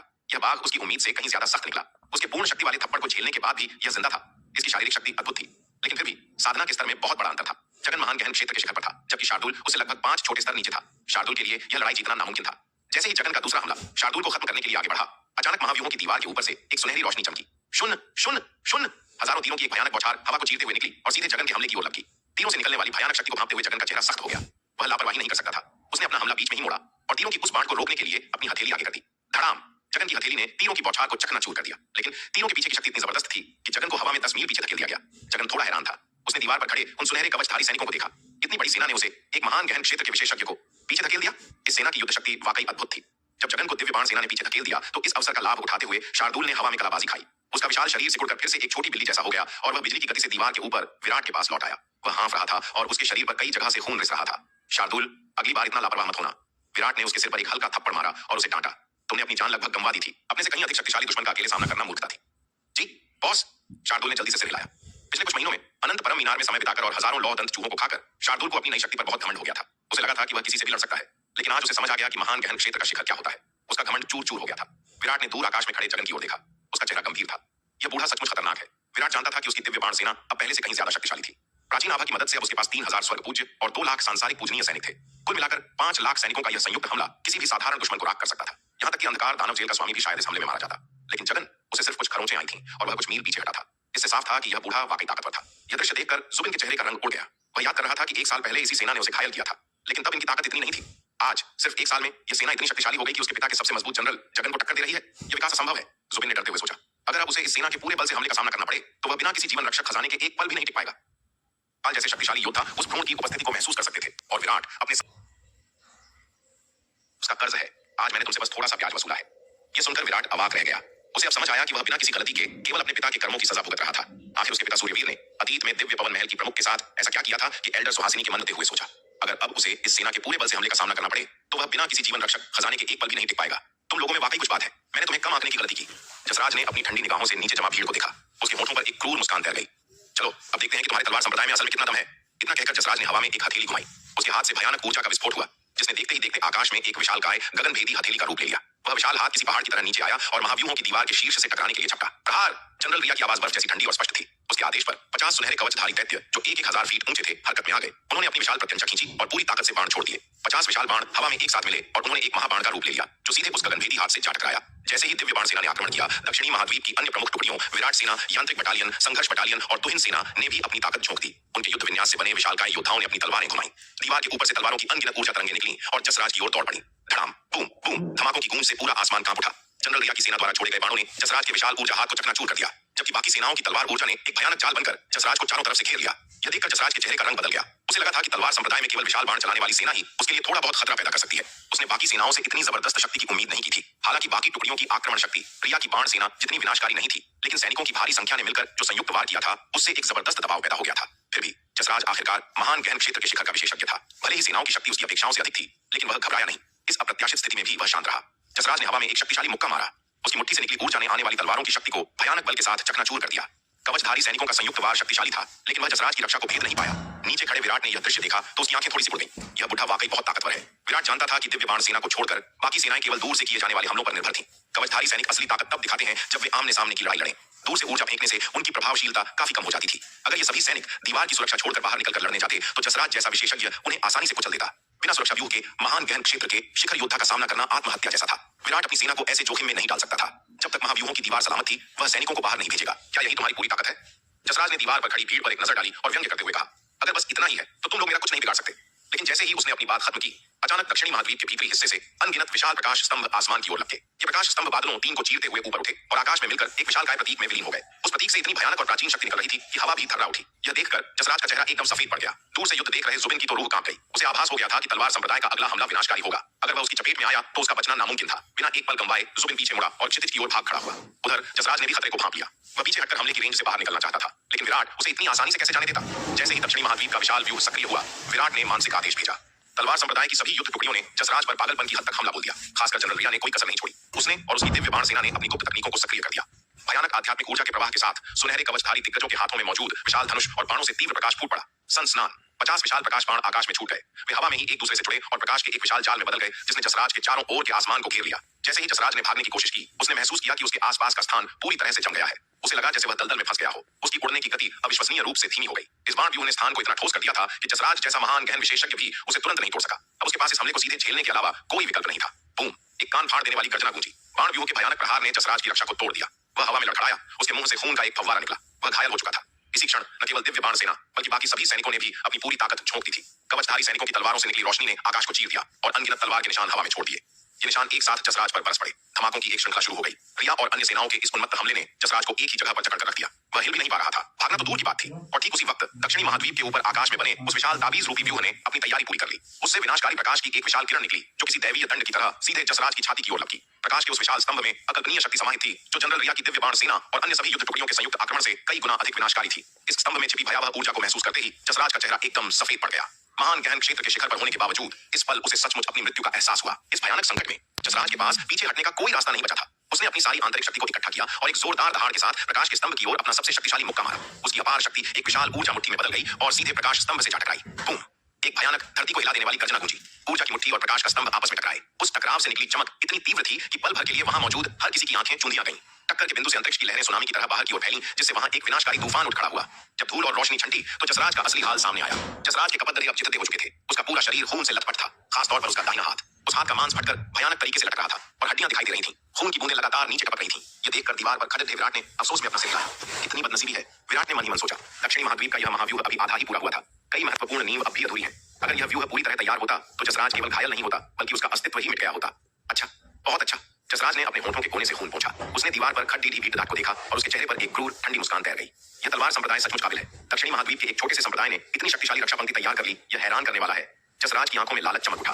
संप्रदाय जितना शक्तिशाली दिख रहा था, जसराज उतना ही उत्साहित हो रहा था। इसका मतलब था कि तलवार संप्रदाय पर कब्जा करने के बाद उसे जो खजाना मिलेगा वह उसकी कल्पना से भी परे होगा। एक ठंडी हंसी के साथ जसराज ने अचानक महाव्यूहों की दीवार पर पागलों की तरह हमला बोल दिया। जसराज के इस हमले के सामने तलवार संप्रदाय के पास रक्षात्मक होने के अलावा कोई चारा नहीं था। वे केवल दीवार की सुरक्षा के सहारे उसके वार झेल रहे थे। यह मजबूरी थी। अपनी गुप्त तकनीकों का इस्तेमाल करने के बाद जनरल रिया की दिव्य बाण सेना और बाकी टुकड़ियां अब कमजोर पट्टी डीडीएच चुकी थीं। वे अब जसराज के लिए कोई बद्दा खतरा पैदा नहीं कर सकती थीं। और जहां तक महाव्यूह की बात थी, उस एक बद्दे हमले के बाद उसे भी ठंडा होने के लिए समय चाहिए था। लगातार हमले करने से व्यूह की नींव ही नष्ट हो जाती। विराट गंभीर चेहरे के साथ युद्ध को देख रहा था। यह लड़ाई अतीत में रक्त नेत्र राक्षस के खिलाफ हुई लड़ाई से भी ज्यादा खतरनाक थी। जसराज की शक्ति उन सबसे कहीं ज्यादा थी। उस वक्त राक्षस से लड़ते समय शार्दुल, नलिनी, आयु और गुरु भूपति सेना की मदद से आमने सामने लड़ पाए थे। लेकिन अब जसराज के सामने विराट उन्हें दीवार से बाहर भेजने की हिम्मत नहीं कर पा रहा था। बाहर निकलना मौत को दावत देना था। शायद शार्दुल ही जसराज का एक वार झेल सकता था, बाकी सब तो पलक झपकते ही मारे जाते। धड़ाम, बूम! लगभग आधे घंटे तक लगातार हमलों के बाद अभेद्य मानी जाने वाली महाव्यूहों की दीवार पर दरारें पट देने लगी। हालांकि दीवार खुद बहुत मजबूत थी, लेकिन उसकी सुरक्षात्मक ऊर्जा परत जसराज जैसे शिखर विशेषज्ञ के हमलों को ज्यादा देर तक नहीं झेल सकती थी। यह दृश्य देखकर सभी का दिल बैठ गया। विराट, चलो बाहर चलकर लड़ाते हैं। ज्यादा से ज्यादा क्या होगा, हम मारे ही तो जाएंगे। 7वें स्तर के कवच को नियंत्रित कर रही गौरी ने विराट की ओर मुद्द कर चिल्लाया। गौरी अब अर्धचरण गहन क्षेत्र की विशेषज्ञ थी और कवच को नियंत्रित करने में उसकी प्रतिभा नलिनी से भी बेहतर थी। वह एक जन्मजात योद्धा थी और उसका खून खौल रहा था। यह सुनकर विराट ने सिर हिलाया। नहीं, अभी वह समय नहीं आया है। भले ही गौरी और उसका कवच शक्तिशाली थे, लेकिन जसराज के सामने वे कुछ भी नहीं थे। बाहर जाकर लड़ना आत्महत्या थी। हालांकि पूरी सेना मिलकर जसराज को भारी नुकसान पहुंचा सकती थी, लेकिन विराट जीत के लिए अपनी सेना की बलि नहीं चढ़ाना चाहता था। विराट ठंडे दिमाग से देख रहा था कि दीवार की सुरक्षा परत पर दरारें चौथी होती जा रही हैं और जसराज का चेहरा और भी ज्यादा घमंडी और क्रूर होता जा रहा है। उसी समय आभा धाम के अंदर सफेद कपड़े पहने विराट का अवतार गुफा के मुख्य नियंत्रण केंद्र पर खड़ा था। वह अपनी असली आत्मा बाहर खड़े विराट के साथ तालमेल बिठा रहा था। उसकी योजना बहुत खतरनाक और सटीक थी। लाखों की सेना को एक झटके में आभा धाम के अंदर खींचना आसान नहीं था। इसके लिए विराट के असली शरीर और अवतार दोनों को एक साथ पूरी ताकत लगानी थी। जैसे ही महाव्यूहों की दीवार टूटेगी, विराट पलक झपकते ही अपनी पूरी सेना को आभा धाम में खींच लेगा और उसके ठीक बाद वह पूरी महाव्यूहों की दीवार को ही उठा देगा। इस दीवार में लगी लाखों टन दुर्लभ धातुएं और अनगिनत विस्फोटक व्यूह जब एक साथ फटेंगे तो वह शक्ति किसी परमाणु विस्फोट से कम नहीं होगी। विराट को उम्मीद थी कि यह धमाका जसराज को खत्म कर देगा और अगर जसराज इसमें भी बच गया तो विराट के पास रक्त प्रज्वलन तकनीक का दोबारा इस्तेमाल करने के अलावा कोई चारा नहीं बचेगा। इसके अलावा उसका सुनहरा ड्रैगन अवतार भी एक ट्रुक का पत्ता था और अगर वह भी नाकाम रहा तो विराट को अपना आखिरी और सबसे खतरनाक पत्ता खेलना होगा। वह रहस्यमयी हरे वस्त्रधारी बालक मीनार की आत्मा जो अब तक छिपा हुआ था। विराट ने अपनी मुट्ठियां खींच ली। वह अपनी सेना और तलवार संप्रदाय के लोगों को तब तक मौत की लड़ाई लड़ने नहीं देगा जब तक कि उसके पास कोई भी और रास्ता बचा हो। जब उसके सारे दांव, अनंत परम मीनार का विस्फोट, उसका सुनहरा ड्रैगन अवतार और अंत में वह रहस्यमयी हरे वस्त्रधारी बालक आजमा लिए जाएंगे और फिर भी वह दुश्मन को नहीं मार पाएगा, तभी बाकी सभी की बारी आएगी कि वे अपनी जान की बाजी लगाएं। विराट को अपने लोगों की बलि देना तब तक मंजूर नहीं था जब तक कि यह आखिरी उपाय न हो। चटाक खट! तभी एक दिल दहला देने वाली आवाज गूंजी। जसराज के लगातार और उग्र हमलों के कारण महाव्यूहों की दीवार की रक्षा पंक्ति किसी टूटे हुए चीनी मिट्टी के बर्तन की तरह घनी दरारों से भर गई थी। इस रफ्तार से कुछ ही पलों में यह अभेद्य मानी जाने वाली दीवार पूरी तरह ढह जाएगी। यह देखकर दीवार पर खड़े सभी योद्धाओं के चेहरे बेहद गंभीर हो गए। इस समय हर कोई मौत की लड़ाई लड़ने के लिए मानसिक रूप से तैयार हो चुका था। दक्षिणी महाद्वीप उनका घर था और उनके पीछे उनके परिवार थे। अगर वे पीछे हटते तो उनके बच्चों और बुजुर्गों को जसराज जैसे क्रूर शत्रु का सामना करना पड़ता। इसलिए सबकी आंखों में एक ही संकल्प था, जब तक उनकी आखिरी सांस है दुश्मन को दक्षिणी महाद्वीप में कदम रखने नहीं दिया जाएगा। जैसे ही महाव्यूह की रक्षा पंक्ति टूटने ही वाली थी, अचानक पीछे से एक तेज हवा का झोंका आया और एक आकृति जसराज के सामने प्रकट हुई। किसकी इतनी हिम्मत, अभी रुक जाओ! आकृति के आते ही एक तीखी और रौबीली आवाज पूरे रण क्षेत्र में गूंज उठी। जसराज ने नई आने वाली लड़की पर एक सरसरी नजर डाली। उसने एक ठंडी सांस ली और मानो उसने कुछ सुना ही न हो, दीवार पर अपना पागलपन भरा हमला जारी रखा। अचानक प्रकट हुई इस लड़की का साधना स्तर केवल अर्धचरण महान गहन क्षेत्र के बराबर था। जुबिन से मिली जानकारी के अनुसार वह संभवतः दिव्य पवन महल की युवा मालकिन थी, लेकिन अगर वह एक बड़े संप्रदाय की मालकिन भी थी तो क्या? जसराज की नजर में वह केवल एक जूनियर थी। शक्ति का अंतर जमीन और आसमान का था। जसराज को न रुकते देख चंपा क्रोध से दहाड़ उठी। उसने अपनी लंबी तलवार निकाली और हवा में लहरा दी। मैंने कहा रुक जाओ। उसने अपनी तलवार से जसराज पर एक सीधा वार किया। एक अत्यंत तीव्र तलवार ऊर्जा आकाश को चीरती हुई जसराज की गर्दन की ओर लपकी। जसराज ने पहले तो इस युवती को अनदेखा कर दिया था, लेकिन जैसे ही तलवार की रोशनी करीब आई, उसका चेहरा एकदम बदल गया। उस वार में छिपी शक्ति साधारण नहीं थी। उसने तुरंत अपनी दिशा बदली और चंपा के भयंकर हमले से खुद को बचाया। चंपा हवा में तैरती हुई दीवार के ठीक सामने आ खड़ी हुई और जसराज का रास्ता रोकते हुए ठंडे स्वर में बोली, मेरे यहाँ रहते हुए कोई भी तलवार संप्रदाय को नुकसान नहीं पहुंचा सकता। जसराज की आंखें गुस्से से लाल हो गईं। उसने अपने सामने खड़ी इस सुंदर युवती को गौर से देखा। दिव्य पवन महल की यह युवती उसकी कल्पना से कहीं अधिक शक्तिशाली थी। उसके तलवार के वार में जो शक्ति थी वह किसी भी साधारण अर्धचरण योद्धा से कोसों आगे थी। अगर जसराज अपनी पूरी ताकत में होता तो वह इस लड़की की परवाह नहीं करता, लेकिन तलवार संप्रदाय की सेनाओं के साथ हुए भयंकर युद्ध और दक्षिणी महाद्वीप के महाव्यूह के उस विनाशकारी प्रहार ने उसे काफी चोटें पहुंचाई थी। उसकी वर्तमान शक्ति अपनी चरम सीमा के 70% थी, से भी कम बची थी। इस कमजोर अवस्था में उसे चंपा को गंभीरता से लेना पड़ा। लड़की, समझदारी दिखाओ और एक तरफ हट जाओ। जसराज ने चंपा को घूरते हुए चेतावनी दी, वरना मेरे निर्मम मुक्कों के लिए मुझे दोष मत देना। अगर मैंने तुम्हें चोट पहुंचाई तो तुम्हें पछतावा होगा। अगर मामला कुछ और होता तो दिव्य पवन महल के डर से जसराज पीछे हट सकता था, लेकिन तलवार संप्रदाय के खजाने और उस विशाल अवसर के सामने कोई भी उसे रोक नहीं सकता था। उसका लालच अब उसके डर से बड़ा हो चुका था। बकवास बंद करो, जब तक मैं यहाँ हूँ या तो पीछे हट जाओ या लड़ो। चंपा ने अपनी तलवार को मजबूती से पकड़ा। उसका चेहरा पत्थर की तरह सख्त था। ठीक है, बहुत अच्छा, तो मैं देखता हूँ कि तुम मुझे रोकने की हिम्मत कैसे करती हो, जसराज ने ठंडे स्वर में कहा। इतना कहकर जसराज ने हवा में एक मुक्का मारा। एक विशाल ऊर्जा का गोला चंपा की ओर बढ़ा। तलवार संप्रदाय पर हमला जारी रखने के लिए उसे पहले इस लड़की से निपटना था। जसराज के हमले का सामना करते हुए चंपा ने गहरी सांस ली, अपनी लंबी तलवार घुमाई और हमले का सीधा जवाब दिया। चंपा को महान गहन क्षेत्र के इस शीर्ष स्तरीय विशेषज्ञ से जरा भी डर नहीं लग रहा था। दिव्य पवन महल में प्रशिक्षण के दौरान उसने अपने संप्रदाय के कई बुजुर्गों को हराया था जो इसी स्तर पर थे। भले ही जसराज उनसे थोड़ा ज्यादा ताकतवर था, लेकिन चंपा की तलवार भी कमजोर नहीं थी। असल में कुछ देर पहले जब वह विराट के निवास में प्राचीन आभा को परिष्कृत कर रही थी तो उसने उत्तर दिशा से लगातार धमाकों की आवाजें सुनी थी। चौंक कर चंपा ने अपनी सेविका सोनाली से पूछा था कि बाहर क्या हो रहा है। विराट के सख्त निर्देशों का पालन करते हुए सोनाली ने झूठ बोला था कि तलवार संप्रदाय की सेना उत्तरी सीमा पर केवल अभ्यास कर रही है। चंपा को पहले तो संदेह हुआ, लेकिन जब उसने दक्षिणी महाद्वीप के पार आकाश में प्रकाश के विशाल स्तंभ उठते देखे तो उसे समझ आ गया कि कुछ बहुत गलत हो रहा है। सोनाली के रोकने के बावजूद वह तुरंत उत्तरी सीमा की ओर उड़ गई थी। वाराणसी शहर युद्ध क्षेत्र से काफी दूर था, लेकिन चंपा ने अपनी पूरी रफ्तार लगा दी और चाय का एक प्याला खत्म होने जितनी देर में वहां पहुंच गई। वहां का दृश्य देखकर उसका खून खौल उठा था। एक बाहरी बुढ़ा उसके विराट और उसके संप्रदाय पर हमला कर रहा था। चंपा के मन में उस वक्त क्रोध का ज्वार उमड़ आया था। इतनी बड़ी घटना घटी थी और विराट ने इसे उससे छिपा रखा था। क्या वह उसे अपना नहीं मानता था? हालांकि सामने एक शक्तिशाली दुश्मन था, इसलिए उसे खदेड़ना ही प्राथमिकता थी। वह अपने युवा स्वामी विराट से हिसाब बाद में ले सकती थी। इसके बाद महाव्यूह की दीवार के ठीक बाहर चंपा और जसराज के बीच भयंकर युद्ध छिड़ गया। तलवार की रोशनी और मुक्कों की ऊर्जा आकाश में टकराने लगी। दीवार पर खड़े विराट ने चंपा की असली शक्ति देखी तो उसकी आंखों में आश्चर्य की झलक आ गई। उसने इस लड़की से इतनी ताकत की उम्मीद नहीं की थी। चंपा को जसराज के साथ बराबरी की टक्कर लेते देख विराट मुस्कुराए बिना नहीं रह सका। आखिरकार मैं यह बात उससे छिपा नहीं सका। विराट ने धीरे से आह भरी। उसे अब सिर दर्द महसूस होने लगा था। यह मामला अब और पेचीदा हो गया था। चंपा ने अपनी जान जोखिम में डालकर उसे बचाया था, लेकिन विराट जानता था कि युद्ध खत्म होने के बाद उसे चंपा के गुस्से का सामना करना पड़ेगा। उसे मनाना लोहे के चने चबाने जैसा होगा। चंपा के आने के कुछ ही पलों बाद एक और आकृति हवा में तैरती हुई वहां पहुंची। वह दीक्षा थी। चंपा को जसराज जैसे भयानक और शक्तिशाली विशेषज्ञ के साथ जानलेवा लड़ाई करते देख दीक्षा के होश उड़ गए। युवा मालकिन, दीक्षा का दिल धक से रह गया। उसकी युवा मालकिन इतना बड़ा जोखिम कैसे उठा सकती थी? उसी समय दीक्षा के मन में क्रोध का ज्वालामुखी फट पड़ा। यह बूढ़ा बदमाश कौन था जो दिव्य पवन महल की भविष्य की मालकिन पर हाथ उठाने की हिम्मत कर रहा था? यद्यपि दीक्षा चंपा के इस जोखिम भरे कदम से सख्त असहमत थी, लेकिन उस बूढ़े बदमाश जसराज को अपनी युवा मालकिन को परेशान करते देख वह चुप नहीं बैठ सकी। पलक झपकते ही वह युद्ध के मैदान की ओर उड़ी, अपनी लंबी तलवार निकाली और लड़ाई में कूद पड़ी। हालांकि दीक्षा और चंपा दोनों ही अर्धचरण महान गहन क्षेत्र में थीं, लेकिन उनकी युद्ध शक्ति में जमीन आसमान का अंतर था। चंपा जहां जसराज के हमलों का मुकाबला कर पा रही थी, वहीं दीक्षा जसराज के केवल एक बार में ही हवा में उछल गई। वह बुरी तरह घायल होकर पीछे जा गिरी। सीनियर दीक्षा, पीछे हटो, यह तुम्हारी लड़ाई नहीं है, चंपा चिल्लाई। उसने अपनी तलवार से जसराज के एक और घातक वार को रोका और दीक्षा को बचाया। ये सुनकर दीक्षा के पास पीछे हटने के अलावा कोई चारा नहीं था। उसे कड़वा सच समझ आ गया। वह इस लड़ाई में केवल एक बोझ थी। जसराज की शक्ति उसकी पहुंच से बहुत बाहर थी, लेकिन पीछे हटते ही दीक्षा शांत नहीं बैठी। उसने तुरंत अपनी जेब से एक संचार ताबीज निकाला और पवनगढ़ अकादमी में अपनी जूनियर लीना से संपर्क किया। लीना, युवा मालकिन दक्षिणी महाद्वीप में एक बहुत शक्तिशाली शत्रु से घिर गई है। अपनी सभी बहनों को इकट्ठा करो और तुरंत यहाँ आओ, हमें मदद की जरूरत है। जी सीनियर दीक्षा। संदेश पाकर लीना चौंक गई। दक्षिणी महाद्वीप में ऐसा कौन था जो दिव्य पवन महल की युवा मालकिन को धमकी दे सकता था? हालांकि लीना ने कोई सवाल नहीं पूछा। दीक्षा के लहजे में जो घबराहट थी वह सब कुछ बताने के लिए काफी थी। उसने तुरंत अपने साथियों को इकट्ठा किया और दक्षिणी महाद्वीप की ओर उड़ान भर ली। दीक्षा ने एक उपचार की गोली निकली और अपनी चोटों को दबाते हुए ठंडी नजरों से जसराज को देखा। बूढ़े बदमाश, क्या तुम्हें लगता है कि हमारे दिव्य पवन महल को धमकाना इतना आसान है? वह जानती थी कि वह अकेली जसराज का कुछ नहीं बिगाड़ सकती, लेकिन अगर सैकड़ों शिष्यों के साथ मिलकर स्वर्गीय फीनिक्स युद्ध संरचना बनाई जाए तो वे इस बूढ़े को कम से कम इतना परेशान तो कर ही सकती हैं कि चंपा को जीतने का मौका मिल जाए। उधर दीवार पर खड़े शार्दुल ने आकाश में चल रहे इस भयंकर युद्ध को देखा। उसका खून उबल रहा था। उसने विराट की ओर मुड़कर कहा, मालिक, मैं आपकी पत्नी की मदद करने क्यों न जाऊं? शार्दुल का तर्क साफ था। जसराज पहले ही दिव्य बाण सेना और महाव्यूह के हमलों से घायल हो चुका था। अब उसकी शक्ति काफी कम हो गई थी। अगर वह शार्दुल और चंपा मिल जाए तो वे इस बूढ़े को हरा सकते हैं। लेकिन जैसे ही शार्दुल के मुंह से पत्नी भाभी शब्द निकला, वहां का माहौल अचानक बदल गया। दीक्षा, जो जसराज को घूर रही थी, तुरंत पलटी और गुस्से से शार्दुल को देखने लगी। लेकिन बात सिर्फ दीक्षा तक सीमित नहीं थी। जनरल रिया, नलिनी, गौरी और यामिनी, सबकी खूबसूरत आंखें शार्दुल पर टिक गईं। उन आंखों में इतना जानलेवा इरादा था कि अगर नजरें मार सकती तो शार्दुल के टुकड़े हो चुके होते। यह बेवकूफ बाघ क्या बकवास कर रहा है? सब यही सोच रही थी। क्या यह विराट के लिए पत्नी चुनने की कोशिश कर रहा है? विराट की जिंदगी में इतनी महिलाएं हैं, लेकिन आज तक इस मूर्ख बाघ ने किसी को भी भाभी नहीं कहा, और अब यह उस चंपा को भाभी कह रहा है। क्या इसका मतलब यह है कि इसने चंपा को अपनी मालकिन मान लिया है? क्या यह इस बाघ का अपना विचार है या यह विराट का ही कोई इशारा है? उन तीखी निगाहों को महसूस करते ही आमतौर पर निडर रहने वाला शार्दुल भी कांप उठा। आखिर चल क्या रहा है? क्या मैंने कुछ गलत कह दिया? शार्दुल पूरी तरह कंफ्यूज था। उसने अपना बड़ा सा सिर घुमाया और मासूमियत भरी नजरों से अपने मालिक विराट को देखा, जैसे पूछ रहा हो, मालिक, ये सब मुझे ऐसे क्यों घूर रही है? जैसे ही शार्दुल की नजर विराट पर पड़ी, उन सभी महिलाओं की नजरें भी घूमकर विराट पर अटकी। उन चुभती हुई निगाहों के नीचे विराट को लगा जैसे उसकी पीठ पर हजारों सुइयां चुभ रही हों। शार्दुल की आंखों में वह मासूमियत और सवालिया भाव देखकर विराट का चेहरा शर्म और गुस्से से लाल हो गया। धत तेरे की, क्या यह बाघ आग में घी डालने की कोशिश कर रहा है? विराट का हाथ खुजलाने लगा।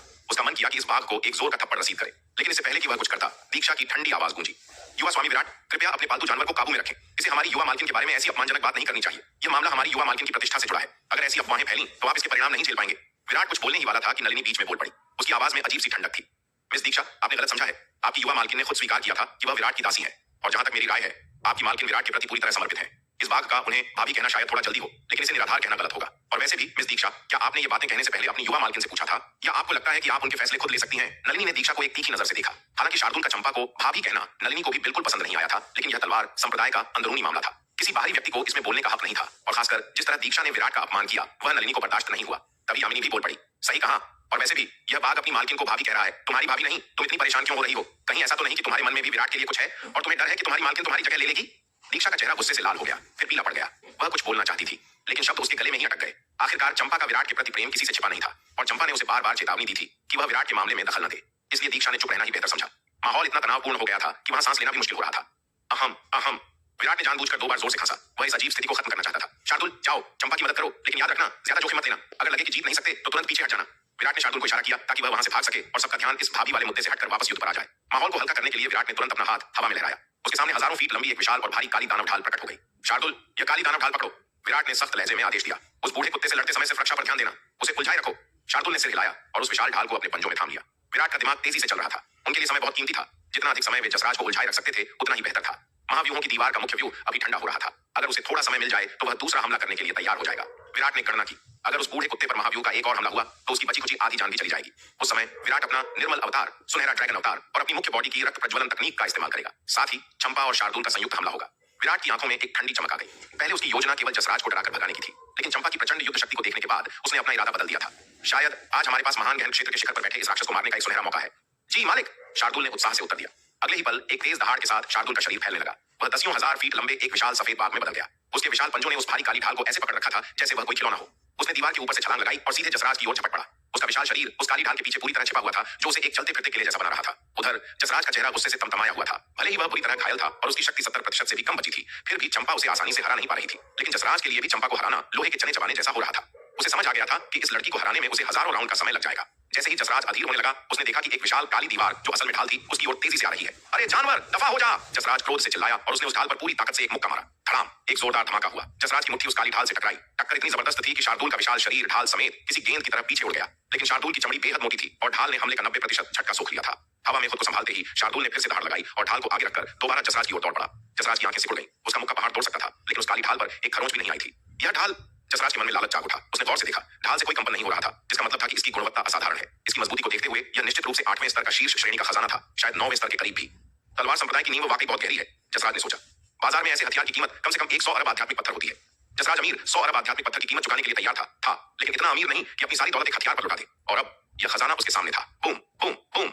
जसराज बार बार शार्दुल को मुक्का मारकर दूर फेंकता, लेकिन वह जिद्दी बाघ हर बार वापस आ जाता। शार्दुल की इस दखलंदाजी का फायदा उठाकर चंपा को संभलने और हमला करने के मौके मिल रहे थे। धीरे धीरे युद्ध का रुख पलटने लगा। जसराज दबाव में आ रहा था। जसराज के माथे पर पसीना चमकने लगा। लड़ाई जितनी लंबी खींचेगी, उसके लिए उतना ही खतरनाक होगा। उसे यकीन था कि चंपा के समर्थन के लिए दिव्य पवन महल के और भी शिष्य रास्ते में होंगे। अगर वे आ गए तो उसकी हालत खराब हो जाएगी। और सबसे बड़ा डर दक्षिणी महाद्वीप का वह महाव्यूह। जसराज को आभास हो रहा था कि वह शांत पड़ा व्यूह दोबारा ऊर्जा इकट्ठा कर रहा है। अगर उस प्रकाश पुंज ने दोबारा उसे निशाना बनाया तो इस बार उसकी मौत निश्चित थी। मैं अब और देरी नहीं कर सकता, मुझे इसे अभी खत्म करना होगा। जसराज ने अपनी मुट्ठियां भींच लीं। उसकी आंखों में पागलपन उतर आया। तुमने मुझे मजबूर किया है। जसराज ने आसमान की ओर देखकर दहाड़ लगाई। अचानक उसके शरीर से खून के रंग की एक भयानक आभा फूट पड़ी। उसने अपनी जीवन शक्ति को चलाकर एक निषिद्ध गुप्त तकनीक को सक्रिय कर दिया था। हवा कांप उठी। जसराज की शक्ति तेजी से बढ़ने लगी, 2 गुनी, 3 गुनी। पल भर में वह अपनी घायल अवस्था से उबरकर अपनी पुरानी चरम शक्ति से भी कहीं अधिक भयानक और शक्तिशाली हो गया था। जसराज ने अपनी रक्त प्रज्वलन तकनीक सक्रिय करने के बाद जो घूंसा मारा था, उसमें पहाड़ तोड़ने जितनी ताकत थी। वह मुक्का सीधे उस विशाल काली ढाल पर लगा जिसके पीछे शार्दुल छिपा हुआ था। एक कान फाड़ देने वाली दहाड़ गूंजी। इस विनाशकारी प्रहार ने शार्दुल को किसी तोप के गोले की तरह आसमान से नीचे दाग दिया। वह उल्कापिंड की रफ्तार से जमीन से टकराया। धड़ाम! धूल, मिट्टी और कंकड़ किसी बम विस्फोट की तरह चारों तरफ बिखर गए। जमीन में एक विशाल और गहरा गड्ढा बन गया। इस बार शार्दुल तुरंत बाहर नहीं निकला। उस काली दानव ढाल ने भले ही हमले का बड़ा हिस्सा रोक लिया था, लेकिन जसराज की बरी हुई शक्ति का झटका इतना भयानक था कि उस झटके ने शार्दुल के अंदरूनी अंगों को हिला दिया था। वह गड्ढे की गहराई में बेहोश पड़ा था। उसका विशाल शरीर खून से लटपट था और जगह जगह से उसकी खाल फट चुकी थी। दृश्य बेहद दयनीय था। शार्दुल! यह देखकर विराट का चेहरा एकदम सफेद पड़ गया। शार्दुल को रास्ते से हटाने के बाद जसराज अब रुका नहीं। उसका अगला मुक्का सीधे चंपा की ओर बढ़ रहा था। विराट ने खतरा भांप लिया। उसके पास सोचने का वक्त नहीं था। उसने तुरंत अपनी चेतना को अनंत परम मीनार में भेजा ताकि वह अपने सुनहरे ड्रैगन अवतार को बाहर निकालकर चंपा को बचा सके। लेकिन इससे पहले कि विराट का अवतार बाहर आता, हवा में एक परछाई तेजी से कौंधी और चंपा के सामने दीवार बनकर खड़ी हो गई। उस आकृति ने अपना एक हाथ ऊपर उठाया और जसराज के उस भयानक मुक्के को अपनी हथेली से ही रोक लिया। बूम!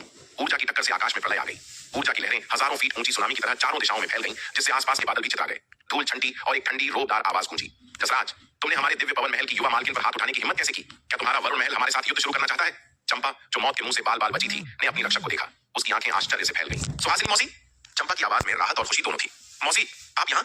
उसे तुरंत समझ आ गया, सुहासिनी मौसी का अचानक प्रकट होना कोई इत्तेफाक नहीं था। महल की प्रमुख ने जरूर उन्हें गुप्त रूप से चंपा की रक्षा के लिए भेजा होगा। चंपा का दिल भर आया। उसकी गुरु माँ उसे अपनी बेटी की तरह मानती थी। पिछले कुछ सालों में जब भी वह किसी मुसीबत में फंसी, वह बाल बाल बची थी। अब उसे समझ आया कि वह किस्मत नहीं थी, बल्कि सुहासिनी मौसी थी, जो साए की तरह उसकी रक्षा कर रही थी। अगर आज जसराज जैसा भयानक दुश्मन सामने न होता, तो शायद सुहासिनी मौसी कभी सामने भी नहीं आती।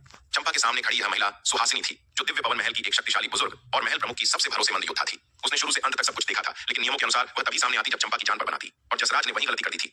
युवा मालकिन! सुहासिनी ने पीछे मुड़कर देखा। उसके चेहरे की कठोरता पिघल गई और उसने स्नेह से चंपा के सिर पर हाथ फेरा। तुम ठीक हो ना, मेरी बच्ची? जी मौसी, चंपा ने आज्ञाकारी स्वर में सिर हिलाया। सुहासिनी ने चंपा को एक तरफ हटने का इशारा किया और फिर धीरे से जसराज की ओर मुड़ी। उसकी आंखों में अब ममता नहीं, बल्कि मौत का साया था। जसराज, क्या तुम्हें अपनी सफाई में कुछ कहना है? सुहासिनी की आवाज बर्फ जैसी ठंडी थी। सुहासिनी को देखते ही जसराज की आंखों में खौफ तैर गया। उसका चेहरा, जो अब तक घमंड से भरा था, डर से विकृत हो गया। वह सुहासिनी को अच्छी तरह जानता था। अपनी पूरी ताकत में भी वह सुहासिनी का मुकाबला शायद ही कर पाता, और अब तो वह घायल था, जबकि सुहासिनी पूरी तरह तरोताजा थी। वरुण महल में जसराज एक सम्मानित बुजुर्ग था, लेकिन सुहासिनी का स्तर अलग था। दिव्य पवन महल की प्रमुख ने सुहासिनी की साधना पर पानी की तरह संसाधन बहाए थे।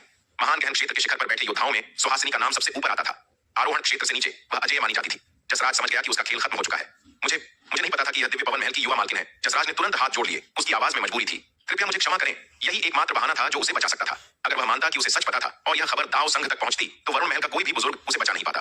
नहीं पता था। सुहासिनी के होठों पर एक व्यंग्यात्मक मुस्कान आई। तो तुम्हें लगता है कि एक जूनियर लड़की को, जो तुमसे कमजोर है, उसे मारना सही है? यह एक गलतफहमी थी। मैं अब चलता हूँ। जसराज ने बात का जवाब नहीं दिया और मुड़कर भागने की कोशिश की। रुको! सुहासिनी की आवाज ने उसे वहीं जकड़ दिया। तुमने हमारी मालकिन को मारने की कोशिश की, हमारे शिष्य को घायल किया, और तुम्हें लगता है कि तुम बिना सजा पाए यहाँ से जा सकते हो? जसराज रुक गया। उसने पलट कर देखा। उसका चेहरा सख्त हो गया। तो फिर तुम क्या चाहती हो? मैं क्या चाहती हूँ? सुहासिनी की आंखों में बिजली कौंध गई। सीधा सा हिसाब है, आंख के बदले आंख। बूम! बात खत्म करते ही सुहासिनी के शरीर से एक प्रलयंकारी आभा फूटी। उसने बिना कोई चेतावनी दिए अपनी गुप्त तकनीक सक्रिय कर दी और जसराज पर झपट पड़ी। जसराज का चेहरा डर से पीला पड़ गया। ये औरत तो पागल है। इसने लड़ाई शुरू करते ही अपनी पूरी ताकत झोंक दी। सुहासिनी के भयानक हमले का सामना करते हुए जसराज के पास लापरवाही करने का कोई मौका नहीं था। उसने अपनी बची कुची ताकत समेटी और मुक्के से जवाब दिया। आसमान में एक और जबरदस्त लड़ाई छिड़ गई, लेकिन इस बार नतीजा पहले से तय लग रहा था। जसराज घायल और थका हुआ था, जबकि सुहासिनी प्रतिशोध की आग में चल रही थी। सुहासिनी और जसराज के बीच की लड़ाई ज्यादा देर नहीं चली। मुश्किल से 1 दर्जन वार ही हुए होंगे कि सुहासिनी के एक जोरदार प्रहार ने जसराज को जमीन पर दे मारा। खक खक! जसराज के मुंह से खून का फव्वारा निकला। उसकी आंखें लाल हो चुकी थीं और वह गुस्से से सुहासिनी को घूरते हुए चिल्लाया, सुहासिनी, बस करो, मेरा और अपमान मत करो। जसराज की हालत अब बहुत खराब थी। पहले तलवार संप्रदाय की सेना और सुरक्षा घेरे ने उसे आधा मार दिया था, और अब सुहासिनी के इस घातक हमले ने उसकी गुप्त तकनीक का असर उल्टा कर दिया था। इस बार उसे जो अंदरूनी चोटें आई थीं, उनसे उबरने में कम से कम 6 महीने या शायद 1 साल लग जाएगा। यह तो बस एक छोटी सी सजा है। सुहासिनी ने जसराज की ओर ठंडी निगाहों से देखते हुए कहा, अगली बार अगर तुमने हमारी युवा मालकिन पर फिर से उंगली उठाने की कोशिश की, तो मैं तुम्हारे कुत्ते की जान ले लूंगी। अब दफा हो जाओ। सुहासिनी जानती थी कि जसराज को इस हद तक पीटना काफी था। उसे जान से मारना एक बड़ी समस्या खड़ी कर सकता था। वरुण महल और दिव्य पवन महल के बीच खुला युद्ध छिड़ सकता था। इसके अलावा हालांकि वह जसराज को हरा सकती थी, लेकिन एक महान गहन क्षेत्र के शिखर योद्धा को जान से मारना आसान नहीं था। अगर जसराज को लगा कि वह मरने वाला है, तो वह आत्मविनाश कर सकता था। एक शिखर योद्धा का आत्मविनाश किसी परमाणु विस्फोट से कम नहीं होता, जिसमें चंपा की जान भी जा सकती थी। सुहासिनी अपनी युवा मालकिन की सुरक्षा के साथ ऐसा जोखिम नहीं उठा सकती थी। जसराज ने एक ठंडी सांस ली। उसकी आकृति एक पल में ही धुंधली हो गई और वह जमीन के उस गहरे गड्ढे से निकलकर उत्तर दिशा की ओर भाग गया। उधर सुबिन, जो दूर से यह सब देख रहा था, सुहासिनी के आते ही पहले ही गायब हो चुका था। लड़ाई खत्म होने के बाद चंपा ने राहत की सांस ली और विराट की ओर मुड़ी। विराट, ये सुहासिनी मौसी है, दिव्य पवन महल की एल्डर। मौसी ने हमेशा मुझे अपनी बेटी की तरह प्यार दिया है। चंपा ने परिचय कराया। एल्डर सुहासिनी, आपसे मिलकर खुशी हुई। विराट ने आदरपूर्वक हाथ जोड़कर प्रणाम किया। चंपा की सीनियर होने के नाते विराट ने एक जूनियर की तरह पूरा सम्मान दिखाया, लेकिन सुहासिनी ने विराट के प्रणाम का कोई जवाब नहीं दिया। वह बस उसे घूरती रही। कितनी समानता है, सुहासिनी मन ही मन सोच रही थी। इसकी शक्ल उस बदमाश सूर्यवीर से कितनी मिलती जुलती है। सुहासिनी की तीखी निगाहों के नीचे विराट असहज महसूस करने लगा। उसे समझ नहीं आ रहा था कि यह बुजुर्ग महिला उसे ऐसे क्यों घूर रही है। क्या उससे कोई गलती हो गई है? तुम्हारा नाम विराट है, लेकिन तुम्हारा कुल नाम क्या है? सुहासिनी ने अचानक पूछा। जी, मेरा पूरा नाम विराट सूर्यवंशी है, विराट ने विनम्रता से उत्तर दिया। सूर्यवीर, यह नाम तुम्हारे लिए क्या मायने रखता है? सुहासिनी ने सीधे उसकी आंखों में देखते हुए पूछा। विराट का दिल जोर से धड़कने लगा। दशकों बाद पहली बार किसी बाहरी व्यक्ति ने उसके पिता का नाम लिया था। वे मेरे पिता हैं, एल्डर सुहासिनी। क्या आप मेरे पिता को जानती हैं? विराट की आवाज में उत्सुकता और आशा थी। जानती हूँ, बिल्कुल जानती हूँ, सुहासिनी ने एक ठंडी हंसी के साथ कहा। उस बदमाश ने हमारी महल प्रमुख को इतना दुख दिया है कि अगर वह जलकर राख भी हो जाए तो मैं उसे पहचान लूंगी। सुहासिनी का अनुमान सही था। यह लड़का उसी धोखेबाज सूर्यवीर का बेटा था। वह न केवल निर्दयी था, बल्कि उसने महल प्रमुख की पीठ पीछे दूसरी स्त्री से बेटा पैदा करने की हिम्मत भी की थी। सुहासिनी की आंखों में गुस्सा भर आया। विराट को लगा जैसे वह किसी ज्वालामुखी के सामने खड़ा है, लेकिन पिता की खबर पाने के लालच में उसने डर को दबा दिया। एल्डर सुहासिनी, क्या आपको पता है कि मेरे पिता इस समय कहाँ हैं? विराट ने फिर से झुककर विनती की। मुझे कैसे पता होगा? सुहासिनी ने मुंह फेर लिया। उसका चेहरा पत्थर जैसा सख्त था। अगर आपको कभी कोई खबर मिले तो कृपया मुझे बता दीजिएगा, मैं आपका जीवन भर आभारी रहूंगा। विराट ने हार नहीं मानी। सुहासिनी कुछ नहीं बोली, वह बस उसे घूरती रही। विराट ने बेबसी से चंपा की ओर देखा। चंपा समझ गई। उसने धीरे से सुहासिनी की आस्तीन पकड़ी और नखरे भरे स्वर में कहा, सुहासिनी मौसी, प्लीज, अगर आपको अंकल के बारे में कुछ पता चले तो विराट को बता दीजिए ना। चंपा की आवाज सुनते ही सुहासिनी का गुस्सा पिघल गया। वह मुड़ी और हल्की मुस्कान के साथ बोली, युवा मालकिन, ऐसा नहीं है कि मैं बताना नहीं चाहती, लेकिन सच में मुझे उस सूर्यवीर के बारे में कोई खबर नहीं है। शायद उसके बारे में सबसे सही जानकारी सिर्फ हमारी महल प्रमुख के पास ही हो। ये कहते ही सुहासिनी ने मन ही मन आह भरी, किस्मत भी क्या खेल खेलती है। मैंने कभी नहीं सोचा था कि हमारी युवा मालकिन असल में उसी सूर्यवीर के बेटे की बचपन की दासी और साथी निकलेगी। दिव्य पवन महल में चंपा की पहचान हमेशा एक रहस्य थी। महल प्रमुख ने कभी किसी को नहीं बताया था कि वह कहां से आई है, और चंपा ने भी कभी अपना मुंह नहीं खोला था। आज सुहासिनी को पता चला कि चंपा का घर दक्षिणी महाद्वीप में है और उसका दिल इस लड़के विराट के पास है। ये सुनकर विराट चौंक गया। महल प्रमुख? सुहासिनी की बातों से साफ था कि उसके पिता और दिव्य पवन महल की प्रमुख के बीच कोई बहुत गहरा और शायद कड़वा रिश्ता था। क्या वह महल प्रमुख ही उसकी वह मां थी जिनसे वह कभी नहीं मिला? यह सवाल विराट के मन में गूंजने लगा। अभी वे बातें कर ही रहे थे कि उत्तरी आकाश से 100 से अधिक आकृतियां तेजी से उड़ती हुई आई। ये दिव्य पवन महल की शिष्याएं थीं जिन्हें दीक्षा ने मदद के लिए बुलाया था। उनका नेतृत्व लीना कर रही थी। लीना और उसकी साथी वहां पहुंची, लेकिन उन्हें कोई लड़ाई नहीं दिखी। इसके बजाय उन्होंने अपनी युवा मालकिन के बगल में एल्डर सुहासिनी को खड़े देखा। लीना ने राहत की सांस ली। एल्डर सुहासिनी के होते हुए किसी दुश्मन की क्या मजाल। युवा मालकिन, हम आ गए, लीना ने नीचे उतरते हुए कहा। सबको तुरंत समझ आ गया कि महल प्रमुख ने ही गुप्त रूप से सुहासिनी को चंपा की रक्षा के लिए भेजा होगा। युवा मालकिन को खतरे में देखकर एल्डर सुहासिनी परछाई से प्रकट हुई और जसराज को खदेड़ दिया। प्रणाम एल्डर सुहासिनी। लीना ने दिव्य पवन महल की शिष्याओं के समूह का नेतृत्व करते हुए सुहासिनी को झुककर प्रणाम किया। सुहासिनी ने सिर हिलाया और हाथ लहराते हुए कहा, औपचारिकता की कोई आवश्यकता नहीं है। दिव्य पवन महल के इतने सारे शिष्यों के आगमन के साथ विराट उन्हें महाव्यूहों की दीवार के बाहर रोके नहीं रख सकता था। हालांकि वह इन बाहरी लोगों को अपने दक्षिणी महाद्वीप में प्रवेश देने के लिए ज्यादा इच्छुक नहीं था। आखिरकार यहाँ बहुत सारे रहस्य छिपे थे, लेकिन वे उसकी मदद के लिए आए थे। और सबसे बड़ी बात, वह एल्डर सुहासिनी को नाराज करने का जोखिम नहीं उठा सकता था। यह महिला जसराज से भी ज्यादा भयानक थी। अगर उसने गुस्सा दिलाया तो परिणाम भुगतना मुश्किल होगा, और चूंकि वह चंपा की रक्षक थी, विराट उसके साथ दुश्मनों जैसा व्यवहार भी नहीं कर सकता था। इसलिए विराट ने यामिनी को आदेश दिया कि वह इन मेहमानों को फेंघान शहर में ठहराने की व्यवस्था करे, न कि मुख्य गढ़ वांशी शहर में। सुहासिनी ने विराट की इस चाल को देखा, लेकिन कुछ कहा नहीं। वह और चंपा स्वाभाविक रूप से विराट के साथ वांशी शहर में ही रुकने वाली थी। यह जानने के बाद कि विराट उसी सूर्यवीर का बेटा है, सुहासिनी का उसे आसानी से छोड़ने का कोई इरादा नहीं था। सूर्यवीर ने महल प्रमुख को जो दर्द दिया था, उसका हिसाब अब उसके बेटे से ब्याज सहित लिया जाएगा। फेंघान शहर, दक्षिणी महाद्वीप। यामिनी खुद दिव्य पवन महल की शिष्याओं के समूह को शहर में ले गई और उन्हें सबसे अच्छे इलाके में ठहराया। उनके साथ सुरक्षा के लिए शार्दुल भी मौजूद था। विराट इन मेहमानों के साथ पूरी तरह सहज नहीं था, खासकर इसलिए क्योंकि उनमें अवंतिका भी शामिल थी। अवंतिका ने ही दीक्षा को संदेश भेजा था और अब वह मदद के बहाने दक्षिणी महाद्वीप में घुस आई थी। मूल रूप से विराट अवंतिका को प्रवेश देने के सख्त खिलाफ था, लेकिन इन परिस्थितियों में बहस करना ठीक नहीं था। चंपा के मामले के कारण दिव्य पवन महल की शिष्याओं के मन में पहले से ही विराट के प्रति कुछ पूर्वाग्रह थे। अगर वह उनकी साथी शिष्या अवंतिका को रोकता तो बिना वजह का झगड़ा शुरू हो जाता। विराट नहीं चाहता था कि चंपा को अपनी बहनों और पति के बीच फंसना पड़े, इसलिए उसने कड़वा घूंट पीकर अवंतिका को आने दिया। लेकिन उसने अपनी सुरक्षा में कोई डील नहीं दी। गुप्त रूप से विराट का निर्मल अवतार हर वक्त अवंतिका पर नजर रख रहा था। अगर उसने एक भी गलत हरकत की तो उसे तुरंत वहीं खत्म कर दिया जाएगा। पवनगढ़ शाही महल खत्म। जसराज ने खून की एक और घूंट खांस दी। उसका चेहरा कागज जैसा सफेद था। दिव्य बाण सेना के हमले, महाव्यूह के प्रहार और अंत में सुहासिनी की मार, इन सब ने मिलकर उसे अंदर से खोखला कर दिया था। लेकिन शारीरिक चोट से ज्यादा उसे अपनी असफलता का दर्द हो रहा था। वह इतनी दूर आया, इतना अपमान सहा, और हाथ क्या लगा? कुछ भी नहीं। बड़े एल्डर, क्या आप ठीक हैं? जुबिन ने जसराज की अनियमित सांसें देखकर डरते हुए पूछा। जुबिन को जसराज की चिंता नहीं थी। उसे डर इस बात का था कि अगर जसराज ने उसके पिता वरुण महल के ग्रैंड एल्डर को सच बता दिया तो उसका क्या होगा। जुबिन ने मन ही मन सोचा, धत्त तेरे की, एक मामूली सी यात्रा पर इतना हंगामा। दिव्य पवन महल ने अपनी युवा मालकिन की सुरक्षा के लिए सुहासिनी जैसी शीर्ष एल्डर को भेजा। इतना प्यार तो मेरे पिता भी मुझसे नहीं करते। जुबिन को अब अपनी गलती का एहसास हो रहा था। अवंतिका की योजना पूरी तरह फ्लॉप हो गई थी। न तो वह चंपा को बहका पाई और न ही वे विराट के खजाने को लूट पाए। उल्टा अब उनके सिर पर एक बड़ी मुसीबत आ गई थी। अगर मेरे पिता को पता चला कि मैंने दिव्य पवन महल की मालकिन को मारने की कोशिश की थी तो वे मेरी खाल उधेड़ देंगे। जुबिन गहरी सोच में डूब गया। उसे किसी भी तरह इस बात को बाहर जाने से रोकना होगा, और इसके लिए शायद उसे अवंतिका को हमेशा के लिए चुप करना पड़ेगा। युवा स्वामी, जसराज ने भारी आवाज में कहा, मुझे अपने घावों को भरने के लिए एकांतवास में जाना होगा। आप कृपया महल से बाहर न निकलें, हालात ठीक नहीं है। जी जी बिल्कुल, आप आराम करें। जुबिन ने राहत की सांस ली और जल्दी से वहां से निकल गया। जुबिन के जाने के बाद जसराज ने कुछ देर तक दरवाजे को घूरा। फिर उसने एक लंबी सांस ली और अपनी जेब से एक संचार टोकन निकाला। उसे अपने गुरु ग्रैंड एल्डर को रिपोर्ट देनी थी। जसराज, क्या खबर है? क्या तुम्हें तलवार संप्रदाय के खजाने का रहस्य पता चला? टोकन से एक भारी और अधिकारपूर्ण आवाज आई। गुरुदेव, जसराज की आवाज कांपी। यह बूढ़ा सेवक क्षमा चाहता है, मिशन असफल रहा। क्या असफल? आवाज गूंज उठी जिसमें क्रोध और अविश्वास साफ था। तुम एक महान गहन क्षेत्र के शिखर योद्धा हो, उस पिछड़े इलाके में तुम्हें कौन रोक सकता है? गुरुदेव, मेरा सामना दिव्य पवन महल से हुआ। सुहासिनी ने स्वयं हस्तक्षेप किया। जसराज ने सावधानी से कहा, दिव्य पवन महल वहां क्या कर रहा है? पवनगढ़ की राजकुमारी अवंतिका उनकी शिष्या है, उसी ने उन्हें बुलाया था। जसराज ने डरते हुए सच बताया। बेकार, सबके सब बेकार है। टोकन से आवाज दहाड़ी। ये साफ नहीं था कि वह जसराज को बेकार कह रहा था या अपने बेटे जुबिन को। वरुण महल की एक गुप्त गुफा की गहराइयों में एक भयानक आभा वाला बूढ़ा व्यक्ति समाधि में लीन था। उसका चेहरा आमतौर पर भावनाहीन रहता था, लेकिन इस वक्त उसकी आंखों में क्रोध की ऐसी ज्वाला दहक रही थी जो किसी भी साधारण योद्धा को राख कर सकती थी। ये वरुण महल का महागुरु भैरवनाथ था। भैरवनाथ मन ही मन सोच रहा था, ये निकम्मे लोग एक इतना सरल काम भी नहीं संभाल सके। उस विद्रोही पुत्र जुबिन ने मुझे इतनी महत्वपूर्ण जानकारी पहले क्यों नहीं दी? भैरवनाथ का गुस्सा 7वें आसमान पर था। अगर जुबिन ने उसे पहले बताया होता कि वहां दिव्य पवन महल का हस्तक्षेप हो सकता है तो वह जसराज जैसे मोहरे को नहीं भेजता। वह खुद दक्षिणी महाद्वीप जाता। उसने जसराज को भेजने का फैसला 2 वजहों से लिया था। पहला, उसे लगा था कि जसराज, जो महान गहन क्षेत्र के शिखर पर है, एक छोटे से तलवार संप्रदाय को कुचलने के लिए काफी होगा। दूसरा और सबसे महत्वपूर्ण कारण यह था कि वह खुद आरोहण क्षेत्र का एक महाशक्तिशाली योद्धा था। उसकी हर हरकत पर पूरी दुनिया की निगाहें टिकी रहती थीं। अगर वह अचानक वरुण महल छोड़कर दक्षिण की बंजर भूमि की ओर जाता तो दूसरी महाशक्तियों को तुरंत शक हो जाता। उन्हें लगता कि दक्षिण में जरूर कोई बहुत बड़ा खजाना छिपा है जिसके लिए भैरवनाथ खुद वहां गया है। तब दक्षिणी महाद्वीप के अवसरों पर अकेले कब्जा करना नामुमकिन हो जाता। इन्हीं कारणों से उसने पर्दे के पीछे रहकर जसराज को भेजा था। लेकिन उस नालायक जुबिन ने उसे यह नहीं बताया था कि पवनगढ़ राजवंश के भीतर दिव्य पवन महल का अस्तित्व पहले से मौजूद है। अगर उसे यह पता होता तो वह दुनिया के शक की परवाह किए बिना खुद वहां जाता और सब कुछ अपने कब्जे में ले लेता। लेकिन अब बहुत देर हो चुकी थी। चूंकि दिव्य पवन महल ने पहले ही दक्षिणी महाद्वीप पर अपनी नजरें जमा ली थीं, इसलिए अब वरुण महल के पास कोई मौका नहीं था। वरुण महल दक्षिणी महाद्वीप से खरबों मील दूर था, जबकि दिव्य पवन महल की पहुंच वहां ज्यादा आसान थी। अगर अब भैरवनाथ वहां जाने की कोशिश करता तो दिव्य पवन महल के विशेषज्ञ निश्चित रूप से उससे पहले वहां पहुंच जाते। हो सकता है कि दिव्य पवन महल की प्रमुख खुद वहां आ जाती और उस महिला के हाथों से कुछ भी छीनना मौत के मुंह से निवाला छीनने जैसा था। एक सुनहरा मौका उसके हाथों से फिसल गया था। भैरवनाथ क्रोध से उबल रहा था। उसने जसराज को निकम्मा कहकर कोसने के बाद संपर्क काट दिया। हालांकि भैरवनाथ इस बात से अनजान था कि दिव्य पवन महल का हस्तक्षेप पूरी तरह से उसके लाडले बेटे जुबिन की वजह से हुआ था। यह सब जुबिन की उस मूर्खतापूर्ण योजना का नतीजा था जिसमें उसने अवंतिका के जरिए चंपा को फंसाने की कोशिश की थी। अगर जुबिन ने वह चाल न चली होती तो अवंतिका ने कभी अपने महल को संदेश नहीं भेजा होता। अगर भैरवनाथ को यह सच पता चल जाता तो शायद वह अपने ही बेटे का गला घोंट देता। पवनगढ़ शाही महल।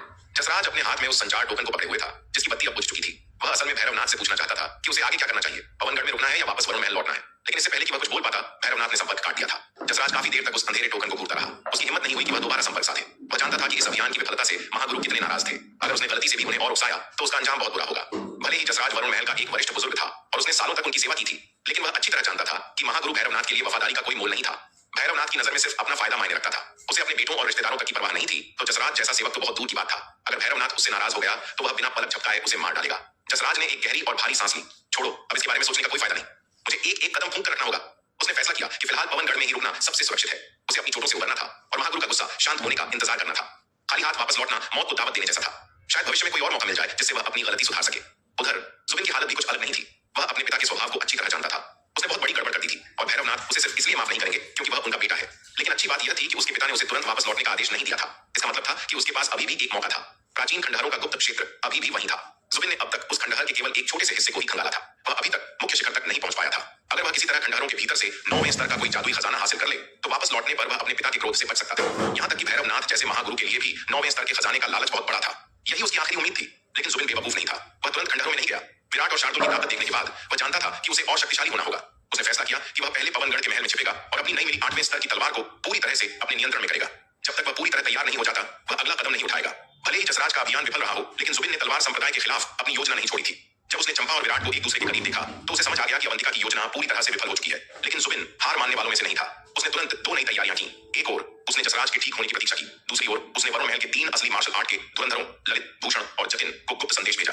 ये तीनों जसराज से भी कहीं अधिक शक्तिशाली थे। ये वरुण महल के सच्चे प्रतिभाशाली योद्धा थे। जब ये तीनों आ जाएंगे तो सुहासिनी अकेली उन्हें नहीं रोक पाएगी। उस समय विराट की मौत निश्चित होगी और विराट के मरते ही तलवार संप्रदाय ताश के पत्तों की तरह बिखर जाएगा। ललित और बाकी दोनों का पूरा ध्यान दिव्य पवन महल की युवा मालकिन चंपा पर होगा। उन्हें तलवार संप्रदाय की परवाह नहीं होगी। जुबिन किसी अराजकता का फायदा उठाएगा और चुपके से तलवार संप्रदाय के सारे रहस्य और खजाने हड़प लेगा। विराट को लगता है कि सुहासिनी की मदद से जसराज को हराकर वह सुरक्षित हो गया है, लेकिन वह बहुत बड़ी गलतफहमी में है। यह सोचते हुए जुबिन के होठों पर एक क्रूर मुस्कान आ गई। उसने अपना हाथ बढ़ाया और एक 8वें स्तर का उच्च श्रेणी हथियार निकाला। शायद मुझे यह हथियार जसराज को दे देना चाहिए, जुबिन ने सोचा। इससे न केवल जसराज की शक्ति बढ़ेगी बल्कि उसका दिल भी जीता जा सकेगा। फिर वह पूरी वफादारी से जुबिन के लिए काम करेगा। जुबिन के पास ऐसे कई हथियार थे जो उसने प्राचीन खंडहरों से लूटे थे। पवनगढ़ जैसे छोटे राज्य में इन्हें बेचने का कोई फायदा नहीं था, इसलिए जसराज को मजबूत करना ही सबसे सही निवेश था। दक्षिणी महाद्वीप वांशी शहर विराट अपने पिता के बारे में और जानकारी लेने के लिए दोबारा सुहासिनी के कमरे में गया। भले ही सुहासिनी को उसके पिता का वर्तमान ठिकाना नहीं पता था, लेकिन वह कम से कम उनके अतीत के बारे में तो बता ही सकती थी। विराट ध्यानशुई शहर में अपने पिता की असली पहचान कभी नहीं जान पाया था। वह यह भी नहीं जानता था कि उसके पिता की साधना का स्तर क्या था या वे असल में किस तरह के इंसान थे। और सबसे बड़ा सवाल, क्या दिव्य पवन महल की प्रमुख ही उसकी मां थी? विराट को फिर से आता देख सुहासिनी ने उसे घूरा और उदासीनता से पूछा, क्या तुम सच में ये सब जानना चाहते हो? कृपया बताइए एल्डर, मैं आपका सदा आभारी रहूंगा। विराट ने झुककर विनती की। युवा मालकिन, सुहासिनी ने चंपा की ओर मुड़कर धीरे से कहा, क्या आप थोड़ी देर के लिए बाहर जा सकती हैं? मुझे इनसे अकेले में कुछ बात करनी है। मौसी, क्या मैं नहीं सुन सकती? चंपा ने हिचकिचाहट के साथ पूछा। वह भी विराट के पिता के बारे में जानने को उत्सुक थी। मैं आपको बाद में बता दूंगी मेरी बच्ची, अभी मुझे इनसे कुछ निजी बात करनी है। सुहासिनी ने प्यार से चंपा के सिर पर हाथ फेरा। चंपा, तुम जाओ। विराट ने भी इशारा किया। उसे लगा कि शायद सुहासिनी कुछ ऐसा बताना चाहती है जो चंपा के लिए सही नहीं है। ठीक है, चंपा ने बेमन से सिर हिलाया और कमरे से बाहर चली गई। चंपा के जाने के बाद सुहासिनी ने हाथ हिलाकर दरवाजा बंद कर दिया। उसने एक पल के लिए विराट को घूरा और अचानक उसके होठों पर एक शरारती और खतरनाक मुस्कान आ गई। विराट को खतरे का एहसास हुआ, लेकिन इससे पहले कि वह कुछ समझ पाता, एक मुट्ठी उसकी आंखों के सामने तेजी से बड़ी हुई। बैंग! विराट की बाईं आंख पर एक जोरदार मुक्का पड़ा। उसकी आंखों के सामने अंधेरा छा गया और तारे नाचने लगे। एल्डर, आप क्या कर रही हैं? विराट ने हैरान होकर पूछा। उसने सपने में भी नहीं सोचा था कि सुहासिनी उस पर हमला करेगी। सुहासिनी ने कोई जवाब नहीं दिया। उसने बस दूसरा हाथ घुमाया। बैंग! विराट की दाईं आंख पर दूसरा मुक्का पड़ा। विराट सतर्क था, लेकिन सुहासिनी की रफ्तार और ताकत के सामने उसका बचाव बेकार था। हालांकि लगातार 2 मुक्के खाने के बाद विराट को समझ आ गया कि सुहासिनी उसे जान से मारना नहीं चाहती। अगर वह चाहती तो पहले ही वार में उसका सिर तरबूज की तरह फट चुका होता। ये सिर्फ बाहरी चोटें थीं, लेकिन दर्द असली था। धड़ाम! सुहासिनी ने विराट को जमीन पर पटक दिया और उस पर मुक्कों की बरसात कर दी। यह पिटाई पूरे 10 मिनट तक चली। विराट का चेहरा सूजकर गुब्बारे जैसा हो गया था और वह खून से लथपथ था। अंत में सुहासिनी ने उसे एक जोरदार लात मारकर कमरे के कोने में फेंक दिया। विराट की ऐसी हालत देखकर सुहासिनी को बड़ा सुकून मिला। आज मैंने आखिरकार महल प्रमुख का बदला ले लिया, उसने मन ही मन सोचा। भले ही यह पिटाई उस बदमाश सूर्यवीर की नहीं, उसके बेटे की हुई है, लेकिन इस लड़के का चेहरा बिल्कुल उसके बाप जैसा है। इसे सूअर की तरह सूजा हुआ देखकर कलेजे को ठंडक मिल रही है। विराट ने कांपते हुए खुद को जमीन से उठाया। उसका पूरा शरीर दर्द से कराह रहा था। एल्डर, आप क्या कर रही हैं? विराट ने लड़खड़ाती आवाज में पूछा। आपने बिना किसी वजह के मुझे क्यों पीटा? बिना वजह? सुहासिनी ने ठंडे स्वर में कहा। उसकी आंखों में अभी भी गुस्सा था। पिता के पाप पुत्र के पाप होते हैं। तुम्हारे पिता ने हमारी महल प्रमुख को जो दर्द दिया है, यह उसका कर्ज है। आज मैंने तुमसे बस थोड़ा सा ब्याज वसूला है। एल्डर, विराट ने सावधानी से पूछा, मेरे पिता और आपकी महल प्रमुख के बीच वास्तव में क्या रिश्ता है? सुहासिनी ने उसे तीखी नजरों से देखा और ठंडी आवाज में कहा, तुम्हें क्या लगता है? विराट ने मुश्किल से अपनी घबराहट छिपाई और मुस्कुराने की कोशिश की। मुझे कैसे पता होगा? मैं तो बस आपसे मार्गदर्शन मांग रहा हूं, एल्डर। सुहासिनी चुप रही। वह बस उसे अपनी ठंडी निगाहों से घूरती रही, जिससे विराट की रीढ़ की हड्डी में सिहरन दौड़ गई। लेकिन यह एक दुर्लभ अवसर था। विराट ने हिम्मत जुटाई और वह सवाल पूछ ही लिया जो उसके दिल में सबसे ज्यादा चुभ रहा था। एल्डर, क्या आपकी महल प्रमुख ही मेरी मां है? यह सुनते ही सुहासिनी ने व्यंग्य से कहा, तुम ऐसा सोच भी कैसे सकते हो? हमारी महल प्रमुख अभी भी कुंवारी है। भला वह तुम्हारे जैसे बेटे को जन्म कैसे दे सकती थी? विराट की आंखों में निराशा छा गई। उसे लगा था कि आज उसे अपनी मां का पता चल जाएगा, लेकिन सुहासिनी के शब्दों ने उसकी उम्मीदों पर पानी फेर दिया। हालांकि उसी समय उसे थोड़ी राहत भी महसूस हुई। अगर महल प्रमुख सचमुच उसकी मां होती तो इसका मतलब होता कि उसके पिता ने उन्हें धोखा दिया था, जो विराट नहीं चाहता था। कमरे में भारी खामोशी छा गई। काफी देर बाद विराट ने फिर से पूछा, एल्डर, क्या आप मेरी असली मां को जानती हैं? सुहासिनी ने उसकी ओर देखा और एक ठंडी हंसी के साथ कहा, क्या तुम अपनी मां को ढूंढने जा रहे हो? जन्म से ही मैंने अपनी मां का चेहरा नहीं देखा है। विराट की आवाज में दर्द और ईमानदारी थी। एक बेटे के रूप में मैं अपनी मां को देखने के लिए क्यों न तरसूं? मुझे उम्मीद है कि आप मेरी विनती सुनेंगी। सुहासिनी ने विराट के चेहरे को गौर से देखा। काफी देर चुप रहने के बाद उसने पूछा, क्या तुम्हारे पिता ने तुम्हें तुम्हारी मां के बारे में कभी कुछ नहीं बताया? विराट ने सिर हिलाया और कड़वी मुस्कान के साथ कहा, मैंने पिताजी से कई बार पूछा, लेकिन हर बार उन्होंने जवाब देने से मना कर दिया। अगर तुम्हारे पिता नहीं चाहते कि तुम्हें पता चले तो बेहतर है कि तुम्हें पता न चले। सुहासिनी ने शांत भाव से कहा, एल्डर, तब मैं छोटा था। पिताजी ने सोचा होगा कि बताकर भी कोई फायदा नहीं, लेकिन अब मैं बड़ा हो गया हूँ। मेरे पास सच जानने की पर्याप्त शक्ति है। अगर पिताजी यहाँ होते तो वे मुझे जरूर बता देते। विराट ने तर्क दिया, पर्याप्त शक्ति? सुहासिनी ने उसे ऊपर से नीचे तक देखा और उपहास किया। विराट, क्या तुम्हें अपनी शक्ति के बारे में कोई गलतफहमी है? तुम्हारी इस दयनीय साधना के साथ तुम यह कहने की हिम्मत करते हो कि तुम्हारे पास पर्याप्त शक्ति है। भले ही मैं अभी केवल दिव्य पूजनीय क्षेत्र में हूँ, लेकिन मैं अपने से ऊंचे स्तर के योद्धाओं से लड़ सकता हूँ। विराट ने आत्मविश्वास से कहा, तो क्या हुआ? सुहासिनी की आवाज में अब गंभीरता थी। लघु गहन क्षेत्र की तो बात ही छोड़ो, अगर तुम महान गहन क्षेत्र के शिखर पर भी होते तो भी इसका कोई फायदा नहीं होता। तुम्हारे पिता जैसे शीर्ष विशेषज्ञ भी तुम्हारी मां के मामले में असहाय थे, तो तुम्हारी क्या बिसात? जब तक तुम आरोहण क्षेत्र तक नहीं पहुंच जाते, तुम्हें इस मामले के बारे में जानने का कोई अधिकार नहीं है। यह सुनकर विराट का पूरा शरीर कांप उठा। उसकी आंखों में अविश्वास छा गया। उसने हमेशा अनुमान लगाया था कि उसके पिता शायद आरोहण क्षेत्र के विशेषज्ञ होंगे, लेकिन सुहासिनी की बातों से लगा कि उसने अपने पिता की शक्ति को कम आंका था। और अगर उसके पिता जैसा शक्तिशाली व्यक्ति भी उसकी मां के मामले में असहाय था, तो वह शक्ति कितनी विशाल होगी जिसका सामना उसे करना था। विराट काफी देर तक सदमे में रहा। अंत में उसने गहरी सांस ली और पूछा, मेरी मां आखिर कौन है? अब और मत पूछो। सुहासिनी ने उसे बीच में ही रोक दिया। ये जानने से तुम्हें कोई फायदा नहीं होगा। बेहतर होगा कि तुम इसके बारे में दोबारा कभी न पूछो। और याद रखना, किसी को यह पता न चलने देना कि तुम सूर्यवीर के बेटे हो। अगर यह बात फैल भी जाए तो बस कह देना कि तुम्हारी मां दिव्य पवन महल की प्रमुख है। किसी को शक मत होने देना कि तुम सूर्यवीर और अपनी असली मां के बेटे हो, वरना एक बार तुम्हारी असली पहचान उजागर हो गई तो पूरे शक्ति सिंधु महाद्वीप में कोई भी तुम्हारी रक्षा नहीं कर पाएगा। सुहासिनी ने गंभीरता से उसे चेतावनी दी। भले ही वह सूर्यवीर से नफरत करती थी, क्योंकि उसने महल प्रमुख को धोखा दिया था, लेकिन वह नहीं चाहती थी कि उसके बेटे को कुछ भी हो। वह चाहती थी कि सूर्यवीर और महल प्रमुख के बीच का दुखद अध्याय खत्म हो, और विराट की सुरक्षा इसमें अहम थी। सुहासिनी की चेतावनी सुनकर विराट एक बार फिर स्तब्ध रह गया। काफी देर बाद वह अपने सदमे से उबर पाया। एल्डर, विराट ने अविश्वास के साथ पूछा, क्या मध्य महाद्वीप के दांव संघ में 5 महान संप्रदाय सबसे शक्तिशाली ताकतें नहीं है? क्या उनसे भी अधिक शक्तिशाली कोई शक्ति है? सुहासिनी की बातों से ऐसा लग रहा था कि उसकी मां का वंश 5 महान संप्रदायों से कहीं अधिक ऊंचा था। बेवकूफ, कुएं का मेंढक। सुहासिनी ने उसे तिरस्कार भरी नजर से देखा। शक्ति सिंधु महाद्वीप का पानी तुम्हारी कल्पना से कहीं अधिक गहरा है। अपनी सतही समझ से इस दुनिया की असली ताकत का अंदाजा मत लगाओ। सुहासिनी की बातें सुनकर विराट ने एक और गहरी सांस ली। आज की बातचीत ने उसकी पूरी समझ को पलट कर रख दिया था। उसने हमेशा सोचा था कि दांव संघ और 5 महान संप्रदाय इस दुनिया के शिखर हैं, लेकिन अब पता चला कि उनके ऊपर भी कोई और बैठा है। हालांकि शुरुआती सदमे के बाद विराट जल्दी ही संभल गया। डर की जगह उसके दिल में एक अजीब सा गर्व जाग उठा। उसकी मां एक ऐसी शक्ति से जुड़ी थी जो इस दुनिया के नियमों से परे थी, और उसके पिता एक ऐसे योद्धा थे जिन्होंने उस शक्ति को चुनौती देने की हिम्मत की थी। विराट की मुट्ठियां खिंच गईं। आरोहण क्षेत्र, तो यही मेरा लक्ष्य है। विराट के लिए यह कोई नई बात नहीं थी। अनंत परम मीनार के उस नटखट और घमंडी हरे वस्त्रधारी बालक मीनार की आत्मा की शेखी सुनने की उसे आदत पड़ चुकी थी। इसलिए जब सुहासिनी ने कहा कि शक्ति सिंधु महाद्वीप पर 5 महान संप्रदायों से भी अधिक शक्तिशाली ताकतें मौजूद हैं, तो उसे कोई खास झटका नहीं लगा। उसे क्या फर्क पड़ता था? एक दिन वह इन सभी शक्तियों को पीछे छोड़ देगा। विराट, जिसके पास अनंत परम मीनार और नाग पाताल तलवार जैसी दिव्य वस्तुएं थीं, और जो अनंत अराजकता सम्राट तकनीक का अभ्यास करता था, उसका लक्ष्य केवल यह महाद्वीप नहीं था। उसकी निगाहें तो उन असंख्य लोगों पर टिकी थीं जो सितारों से भी आगे थे। यह महाद्वीप जितना शक्तिशाली होगा, उसे उतनी ही कठिन चुनौतियों का सामना करना पड़ेगा, और चुनौतियां ही उसे मजबूत बनाएंगी। वह चाहता था कि शक्ति सिंधु महाद्वीप की नींव और मजबूत हो, ताकि जब वह एक दिन इस दुनिया को छोड़कर ब्रह्मांड के सफर पर निकले तो उसे अपनी मातृभूमि की चिंता न करनी पड़े। विराट को लंबे समय तक चुप देखकर सुहासिनी को लगा कि लड़का उसकी बातों से डर गया है। ठीक है, बात यही खत्म करते हैं। सुहासिनी ने सख्त लहजे में कहा, अपनी मां के बारे में और मत पूछो, लेकिन एक बात गांठ बांध लो, अगर भविष्य में कोई तुम्हें सूर्यवीर के बेटे के रूप में पहचान ले तो साफ कह देना कि तुम्हारी मां दिव्य पवन महल की प्रमुख है। सुहासिनी को इसके लिए अपनी प्रमुख से अनुमति लेने की भी जरूरत नहीं थी। वह जानती थी कि प्रमुख बहुत खुश होंगी। अगर सूर्यवीर का बेटा उन्हें अपनी मां मानने को तैयार हो जाए तो प्रमुख की खुशी का ठिकाना नहीं रहेगा, और इस तरह सूर्यवीर भविष्य में प्रमुख से सुलह करने से बच नहीं पाएगा। जब बेटा ही उन्हें मां मान ले तो पिता कब तक दूर भागेगा? यह सुनकर विराट ने सिर हिलाया और असहमति जताई। यह ठीक नहीं है एल्डर। अगर मैं महल प्रमुख को अपनी मां मान लूं तो क्या इससे उनकी प्रतिष्ठा को ठेस नहीं पहुंचेगी? वे कुंवारी हैं और अचानक मेरा जैसा बेटा सामने आ जाए। यह सुनकर सुहासिनी तुरंत चिढ़ गई। इज्जत खराब करने का क्या मतलब? तुम्हारे पिता जीवन भर केवल 2 महिलाओं के सबसे करीब रहे, एक तुम्हारी असली मां और दूसरी मेरी महल प्रमुख। यह बात पूरी दुनिया के शीर्ष विशेषज्ञों को पता है। अगर तुम मेरी प्रमुख को अपनी मां नहीं मानोगे तो दुश्मनों को तुरंत समझ आ जाएगा कि तुम उस दूसरी महिला के बेटे हो। तब न सिर्फ तुम्हारी जान खतरे में पड़ेगी, बल्कि तुम्हारी असली मां भी मुसीबत में फंस सकती है। लेकिन क्या स्थिति इतनी बुरी है? विराट ने संदेह से पूछा। क्या आपको इतना यकीन है कि मेरे पिता के जीवन में कोई तीसरी महिला नहीं थी? हो सकता है मैं किसी और का बेटा हूं। अरे बेवकूफ, तुम अपने पिता को क्या समझते हो? कोई सड़क छाप आशिक? सुहासिनी गुस्से से फट पड़ी। तुम्हारे पिता प्यार में बेहद समर्पित और जिद्दी इंसान थे। जब उनका और तुम्हारी मां का रिश्ता बना तो उन्होंने जानबूझकर मेरी महल प्रमुख से दूरी बना ली थी, ताकि वे वफादार रह सकें। वे दूसरी महिलाओं की तलाश क्यों करेंगे? तुम्हें क्या लगता है कि वे लोग तुम्हारी तरह हैं जो हर किसी को मीठी बातों में फंसा लेते हैं? सुहासिनी एक ही समय में सूर्यवीर की तारीफ भी कर रही थी और उस पर गुस्सा भी निकाल रही थी। सच्चाई तो यह थी कि महल प्रमुख को सूर्यवीर की दूसरी पत्नियों से कोई आपत्ति नहीं थी। वे तो उपपत्नी बनने को भी तैयार थी, लेकिन सूर्यवीर ने इसे अस्वीकार कर दिया था क्योंकि उन्हें लगा कि यह महल प्रमुख के गहरे प्रेम का अपमान होगा। यह सुनकर विराट को बहुत आश्चर्य हुआ। क्या उसके पिता सचमुच प्रेम में इतने समर्पित थे? इस दुनिया में शक्तिशाली पुरुषों का एक से अधिक पत्नियां रखना सामान्य बात थी। विराट ने खुद भी कभी यह नहीं माना था कि उसके पिता की एकमात्र पत्नी उसकी मां ही थी, लेकिन अब सुहासिनी की बातों से लग रहा था कि उसके पिता वास्तव में एकनिष्ठ थे। विराट ने अपने बचपन को याद किया। विराट का परिवार में 10 से अधिक वर्षों तक रहने के दौरान उसने अपने पिता को कभी किसी अन्य महिला के साथ नहीं देखा था। ठीक है, तो बात पक्की हो गई, अब तुम जा सकते हो। सुहासिनी ने हाथ हिलाकर उसे जाने का इशारा किया। विराट चुपचाप कमरे से बाहर निकल गया। सुहासिनी की योजना तार्किक थी, लेकिन उसे स्वीकार करना विराट के लिए कठिन था। हालांकि वह अपनी जन्मदाता मां से कभी नहीं मिला था, फिर भी वह उनका बहुत सम्मान करता था। बिना उनका चेहरा देखे वह किसी और स्त्री को मां कैसे कह सकता था? यह बात विराट के सिद्धांतों के खिलाफ थी। हाँ, अगर वह अपनी असली मां को ढूंढ ले और उनकी सहमति मिल जाए तो वह महल प्रमुख को अपनी दूसरी मां या सौतेली मां मान सकता था, लेकिन उससे पहले ऐसा करना उसे सही नहीं लग रहा था। फिर भी सुहासिनी की चेतावनी ने उसे सतर्क कर दिया था। भविष्य में वह इतनी आसानी से अपनी पहचान और वंश का खुलासा नहीं कर पाएगा। उसकी असली मां का दर्जा निश्चित रूप से दिव्य पवन महल की प्रमुख से भी कहीं ऊंचा था, तभी तो उनके दुश्मन इतने खतरनाक थे। छोड़ो, विराट ने सिर झटक दिया। अब इसके बारे में सोचने का कोई फायदा नहीं है। जब तक मेरे पास पर्याप्त शक्ति नहीं होगी, मैं कुछ नहीं कर सकता। अब सबसे महत्वपूर्ण काम था साधना पर ध्यान देना और आरोहण क्षेत्र तक पहुंचना। विराट को अपनी क्षमता पर कभी संदेह नहीं था। उसका लक्ष्य मार्शल आर्ट का अंतिम शिखर था। कमरे के अंदर सुहासिनी विराट को जाते हुए देख रही थी। उसकी आंखों में एक विचारमग्न भाव था। उसने कभी उम्मीद नहीं की थी कि पवनगढ़ की इस यात्रा में उसे सूर्यवीर का बेटा मिल जाएगा। वह सोच रही थी कि अगर वह यह खबर महल प्रमुख को दे तो उन्हें कैसा लगेगा। फिलहाल उन्हें न बताना ही बेहतर है, उसने फैसला किया। सूर्यवीर बिना किसी निशान के गायब है। अगर प्रमुख को पता चला कि उसका बेटा यहाँ है तो उन्हें पुरानी यादें फिर से दुख देंगी। जब तक मैं खुद सूर्यवीर को नहीं ढूंढ लेती, इस मामले को दबाकर रखना ही ठीक होगा। कमरे के बाहर, छोटे गुरुजी कैसा रहा?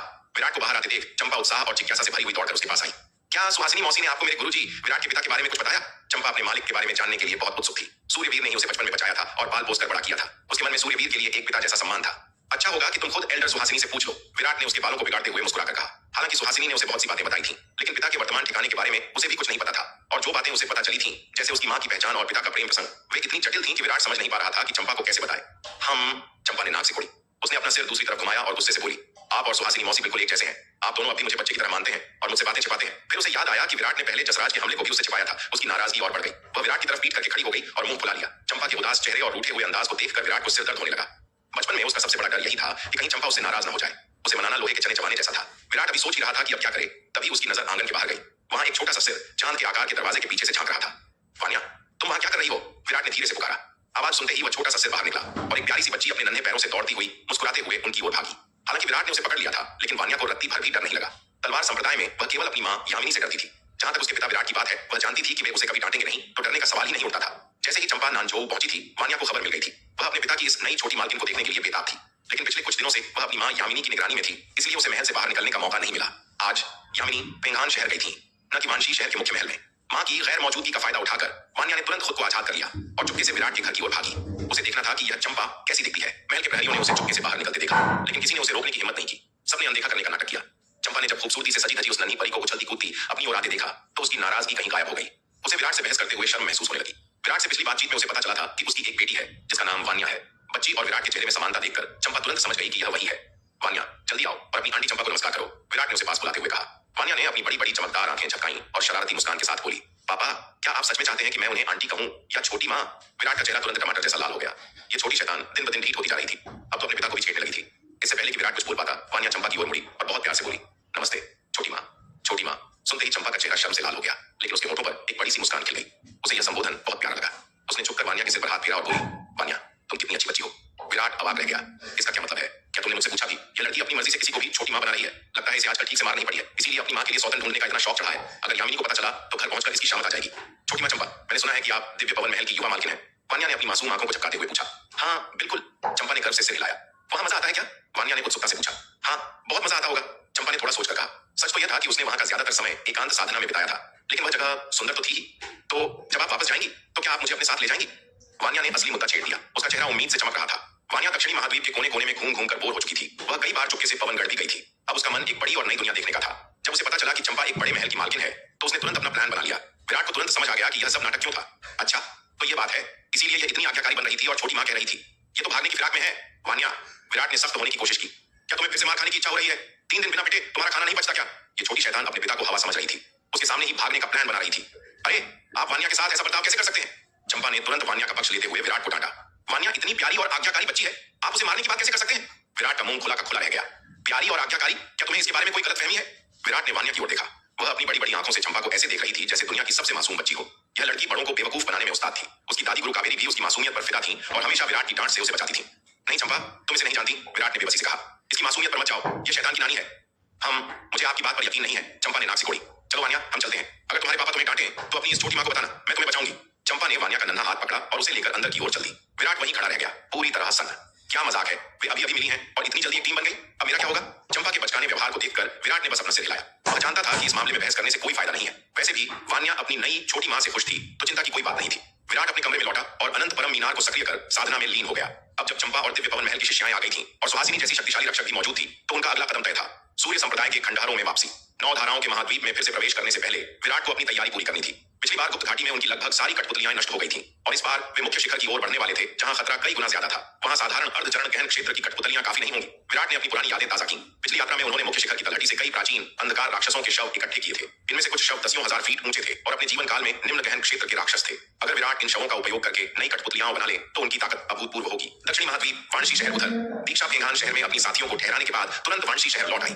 उसने सीधे एल्डर सुहासिनी से मिलने की अनुमति मांगी। एल्डर सुहासिनी, दीक्षा ने झुककर प्रणाम करते हुए कहा, कृपया आप युवा मालकिन को समझाएं, वे एक बहुत बड़ी गलती कर रही हैं। सुहासिनी ने चाय की चुस्की लेते हुए उसे देखा। कैसी गलती? एल्डर, हमारी युवा मालकिन का पद कितना ऊंचा है यह हम सब जानते हैं और वह लड़का विराट, वह इस पिछड़े हुए गरीब दक्षिणी महाद्वीप का एक मामूली किसान है। वह हमारी मालकिन के योग्य कैसे हो सकता है? दीक्षा ने उत्तेजित होकर कहा। कृपया मालकिन को इस अंधकारमय रास्ते पर जाने से रोकें, यह दिव्य पवन महल की प्रतिष्ठा का सवाल है। सुहासिनी ने कप नीचे रखा और उदासीनता से कहा, युवा मालकिन जानती हैं कि वह क्या कर रही हैं, तुम्हें इस मामले में दखल देने की जरूरत नहीं है। दीक्षा सन्न रह गई। उसने सोचा था कि सुहासिनी, जो महल की सबसे सम्मानित एल्डर है, उसकी बात का समर्थन करेंगी, लेकिन उन्होंने तो उसे ही चुप करा दिया। लेकिन एल्डर, दीक्षा ने फिर कोशिश की, अगर मालकिन ने किसी महान संप्रदाय के वारिस को चुना होता तो मैं कुछ नहीं कहती, लेकिन एक किसान, ये कैसे स्वीकार्य हो सकता है? सुहासिनी की आंखों में ठंडक आ गई। उसने दीक्षा को घूरा। मैंने कहा ना, दखल मत दो। क्या तुम युवा मालकिन को नियंत्रित करना चाहती हो? दीक्षा कांप उठी। नहीं एल्डर, मेरा मतलब यह नहीं था। बस अब जाओ, दोबारा इस बारे में बात मत करना। सुहासिनी ने हाथ हिलाकर उसे जाने का आदेश दिया। दीक्षा ने बेमन से सिर झुकाया और कमरे से बाहर निकल गई। उसे समझ नहीं आ रहा था कि एल्डर सुहासिनी को क्या हो रहा है। विराट में ऐसा क्या खास है सिवाय इसके कि वह थोड़ा बहुत सुंदर दिखता है? दीक्षा के जाने के बाद सुहासिनी ने एक ठंडी हंसी हंसी। एक किसान, अगर तुम्हें पता होता कि उसके पिता कौन है तो शायद तुम्हारी जुबान हलक में ही अटक जाती। सुहासिनी ने खिड़की से बाहर देखा जहां वांशी शहर की भव्यता फैली हुई थी। दीक्षा जैसी संकीर्ण सोच वाली शिष्याएं कभी यह नहीं देख पाती कि असली हीरा कहां है। वे बस बाहरी चमक दमक और पदवी देखती हैं। सुहासिनी ने अभी एक दिन भी दक्षिणी महाद्वीप में नहीं बिताया था, लेकिन वह यहाँ की व्यवस्था देखकर हैरान थी। यह कोई बंजर भूमि नहीं थी। यहाँ के लोग शांति और समृद्धि से रह रहे थे। शहरों की बनावट, साफ सफाई और सबसे बड़ी बात, यहाँ के लोगों की आंखों में उम्मीद और उत्साह। उसने अपनी लंबी उम्र में कई साम्राज्यों और संप्रदायों को देखा था। बड़े बड़े संप्रदाय आम लोगों को कीड़े मकोड़े समझते थे, लेकिन यहाँ विराट ने हर नागरिक को सम्मान और सुरक्षा दी थी। और संसाधन? सुहासिनी ने खुद से सवाल किया, इस बंजर महाद्वीप में जहाँ आध्यात्मिक ऊर्जा इतनी कम है, विराट ने इतनी शक्तिशाली सेना और संसाधन कैसे जुटाए? इतनी सारी युद्ध संरचनाएं और कवच, ये सब किसी चमत्कार से कम नहीं है। एक संप्रदाय को शून्य से शिखर तक ले जाने वाला व्यक्ति साधारण नहीं हो सकता। सुहासिनी को अब यकीन हो गया था कि विराट के पास कोई बहुत बड़ा और रहस्यमयी अवसर है, जो शायद 5 महान संप्रदायों के खजानों से भी बड़ा हो सकता है। सूर्यवीर का बेटा होने के नाते इसमें उसका खून तो है ही, सुहासिनी ने सोचा, लेकिन लगता है कि इस लड़के ने अपने पिता से भी आगे जाने की ठान ली है। सुहासिनी का नजरिया बिल्कुल साफ था। विराट के पास कुछ ऐसे गुप्त अवसर और खजाने थे जिन्होंने दक्षिणी महाद्वीप को स्वर्ग में बदल दिया था। तलवार संप्रदाय की एकता और अनुशासन को देखकर कोई भी कह सकता था कि भविष्य में यह संप्रदाय 5 महान संप्रदायों को टक्कर देगा। लेकिन दीक्षा अपने अहंकार में इतनी अंधी हो चुकी थी कि उसे विराट में सिर्फ एक किसान ही दिखाई दे रहा था। कितनी मूर्ख औरत है, सुहासिनी ने मन ही मन सोचा। उसे सिर्फ बाहरी चमक दिखती है, असली हीरा नहीं। सुहासिनी ने चंपा के मामले में दखल न देने का फैसला सिर्फ इसलिए नहीं किया था कि विराट का भविष्य उज्जवल था। सबसे बड़ी वजह यह थी कि वह चंपा को खुश देखना चाहती थी। जब तक चंपा का प्रेमी कोई दुष्ट या कपटी इंसान नहीं है, सुहासिनी को उसकी पृष्ठभूमि से कोई फर्क नहीं पड़ता था। दीक्षा जैसी लोग जिन्हें केवल फायदे और नुकसान की भाषा समझ आती है, कभी प्रेम का महत्व नहीं समझ सकते। पवनगढ़ शाही महल जब जसराज की चोटें थोड़ी स्थिर हुई तो जुबिन एक कीमती संदूक लेकर उसके कमरे में आया। उसने संदूक खोला जिसमें एक चमचमाती हुई तलवार रखी थी। उससे निकल रही ऊर्जा इतनी तीव्र थी कि पूरा कमरा कांप उठा। यह एक 8वें स्तर का उच्च श्रेणी का हथियार था। युवा स्वामी, यह जसराज की आंखें आश्चर्य से फैल गईं। उसने सालों तक जुबिन के पिता महागुरु भैरवनाथ की सेवा की थी, अनगिनत कंधे काम किए थे, लेकिन उसे कभी ऐसा अनमोल खजाना नहीं मिला था। और आज एक विफल मिशन के बावजूद जुबिन उसे इतना कीमती तोहफा दे रहा था। एल्डर जसराज, जुबिन ने विनम्रता से मुस्कुराते हुए कहा, आप मेरे लिए इतनी दूर आए, घायल हुए, मुझे प्राचीन खंडहरों से कुछ अच्छे हथियार मिले थे। आपकी वफादारी और सेवा के बदले में यह छोटी सी भेंट स्वीकार करें। जसराज की आंखों में आंसू आ गए। वह कांपते हुए घुटनों के बल बैठ गया और दोनों हाथों से तलवार को सिर के ऊपर उठा लिया। युवा स्वामी की दया ने इस बूढ़े सेवक को रुला दिया है। आज से मैं आपके लिए आग और पानी में भी कूदने को तैयार हूँ। एल्डर, आप मुझे शर्मिंदा कर रहे हैं, कृपया उठिए। जुबिन ने उसे सहारा देकर उठाया। आपकी सेहत मेरे लिए सबसे ज्यादा जरूरी है, आप आराम करें। जुबिन कमरे से बाहर निकला। जैसे ही दरवाजा बंद हुआ, उसके चेहरे की विनम्रता गायब हो गई और वहां एक क्रूर मुस्कान तैर गई। यह एक बहुत ही लाभदायक सौदा था। एक हथियार देकर उसने महान गहन क्षेत्र के एक शिखर योद्धा की पूरी वफादारी खरीदी थी। जसराज को लग रहा था कि जुबिन एक दयालु और उदार स्वामी है, लेकिन अगर उसे पता चलता कि जुबिन ने गुप्त घाटी में अपने ही रक्षकों कबीर और रमन को खजाने के लालच में मौत के मुंह में धकेल दिया था, तो शायद वह इस दयालुता को अलग नजरिए से देखता। जुबिन के लिए वफादारी की कीमत सिर्फ उपयोगिता थी। जसराज उसके लिए उपयोगी था, इसलिए उसे इनाम मिला। कबीर और रमन कमजोर थे, इसलिए वे बलि चढ़ गए। जसराज के कमरे से निकलकर जुबिन सीधे यतिन के पास गया। यतिन, तुम्हारे अगले साम्राज्य के विशेषज्ञ कब तक पहुंचेंगे? जुबिन ने पूछा। लगभग 5 दिन, यतिन ने उत्तर दिया। मेरे पिता ने साम्राज्य के सबसे अच्छे योद्धा भेजे हैं। बहुत बढ़िया, जुबिन की आंखों में चमक आ गई। 5 दिन बाद हम फिर से प्राचीन खंडहरों के गुप्त क्षेत्र में प्रवेश करेंगे। जुबिन ने अब चंपा और विराट के पीछे पड़ने का विचार छोड़ दिया था। सुहासिनी के होते हुए उनसे उलझना बेवकूफी थी। इसके बजाय उसने अपनी पूरी ताकत सूर्य संप्रदाय के खंडहरों के मुख्य शिखर को खोलने में लगाने का फैसला किया। पिछली बार जब वे खंडहरों से लौटे थे तो उनके सारे अधीनस्थ मारे जा चुके थे या थक चुके थे। मुख्य शिखर में प्रवेश करने के लिए उन्हें नए चारे की जरूरत थी, ऐसे लोग जो आगे जाकर जाल और खतरों का पता लगा सके। और अग्नि साम्राज्य के विशेषज्ञ इस काम के लिए एकदम सही थे। यतिन ने कुछ महीने पहले ही अपने पिता को मदद के लिए संदेश भेजा था। अग्नि साम्राज्य के राजा को जब पता चला कि जुबिन वरुण महल का वारिस भी वहां है तो उन्होंने अपने सबसे अच्छे योद्धा भेजने में संकोच नहीं किया। यतिन, तुमने अपनी नई तलवार 8वें स्तर का हथियार पर कितना नियंत्रण पा लिया है? जुबिन ने पूछा। लगभग 60%। यतिन ने गर्व से कहा। हाँ मां, बुरा नहीं है। जुबिन ने सिर हिलाया। इस बार मुख्य शिखर का द्वार तोड़ने से हमें कोई नहीं रोक पाएगा और वहां का खजाना सिर्फ हमारा होगा। जुबिन की योजना साफ थी, अग्नि साम्राज्य के विशेषज्ञों का इस्तेमाल करके रास्ता साफ करना और फिर मुख्य खजाने पर कब्जा करना। विराट और तलवार संप्रदाय को वह बाद में देख लेगा। पहले उसे वह शक्ति चाहिए जो उसे अपने पिता और दुनिया के सामने साबित कर सके। पवनगढ़ के शाही महल में जुबिन अपनी नई तलवार को हाथ में थामे खड़ा था। यह 8वें स्तर का एक उच्च श्रेणी का हथियार था। उसके चेहरे पर आत्मविश्वास की चमक थी। 60%। उसने मन ही मन सोचा। यह तलवार अब 60% तक उसके नियंत्रण में आ चुकी थी। इसकी शक्ति उस समय से कहीं अधिक थी जब वह गुप्त घाटी में विराट से लड़ा था। इस नई शक्ति के साथ और अग्नि साम्राज्य के राजकुमार यतिन की मदद से जुबिन को पूरा यकीन था कि वे सूर्य संप्रदाय के खंडहरों के मुख्य शिखर का द्वार तोड़ सकते हैं। अब उन्हें कोई नहीं रोक सकता था। उसी समय प्राचीन निर्जन महाद्वीप में विराट ने अपनी अनंत अराजकता सम्राट तकनीक को सक्रिय किया और वहां की भारी प्राचीन आभा को अपने 8वें स्तर के आभा पात्र में भरना शुरू कर दिया। जब पात्र पूरी तरह भर गया तो उसने अपनी टेलीपोर्टेशन क्षमता का उपयोग किया और सीधे अनंत परम मीनार के दूसरे स्तर पर लौट आया।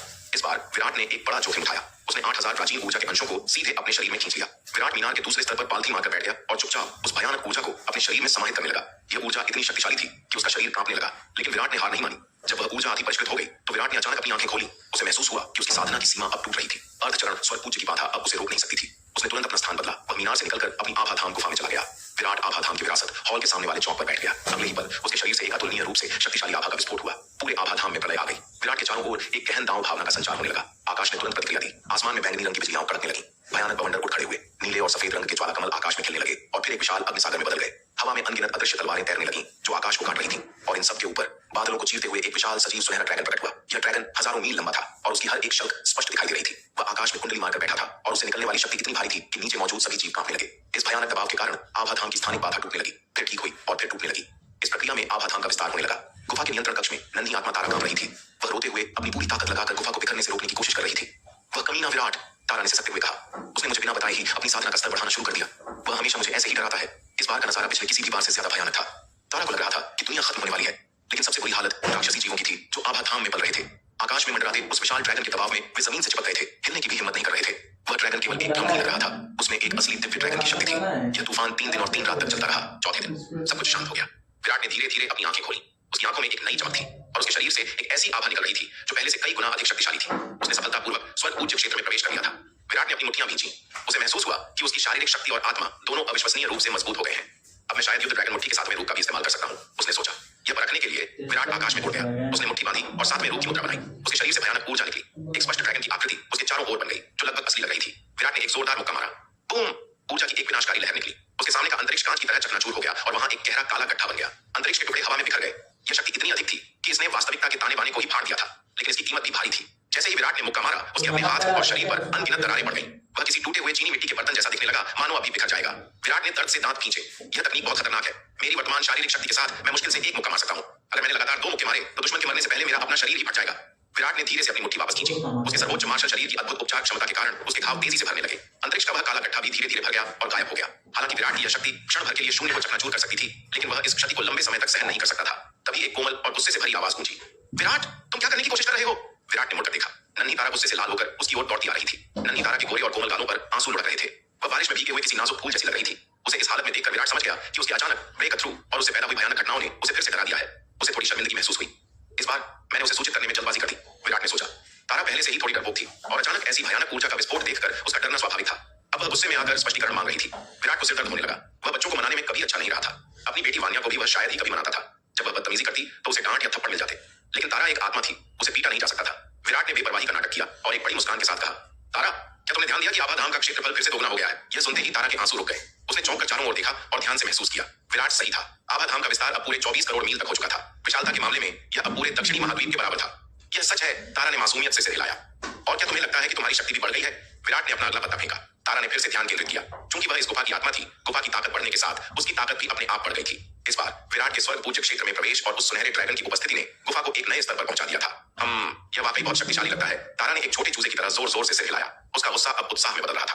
तुम्हारी शक्ति अभी बड़ी है, इसलिए तुम शायद इसे एक साथ संभाल नहीं पाओगे। तुम्हें पहले इस बड़ी हुई शक्ति को आत्मसात करना चाहिए, ठीक है? विराट ने ने झुककर प्यार से उसका सिर सहलाया। मुझे पता है।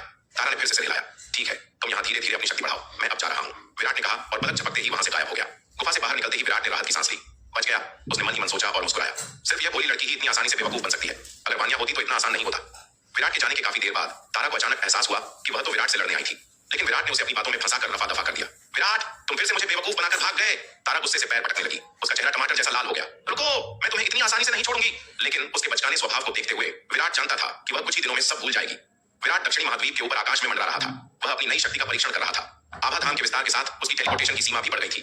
अब वह आभाधाम की शक्ति का उपयोग करके दक्षिणी महाद्वीप और पवनगढ़ साम्राज्य के किसी भी कोने में पलक झपकते ही प्रकट हो सकता था।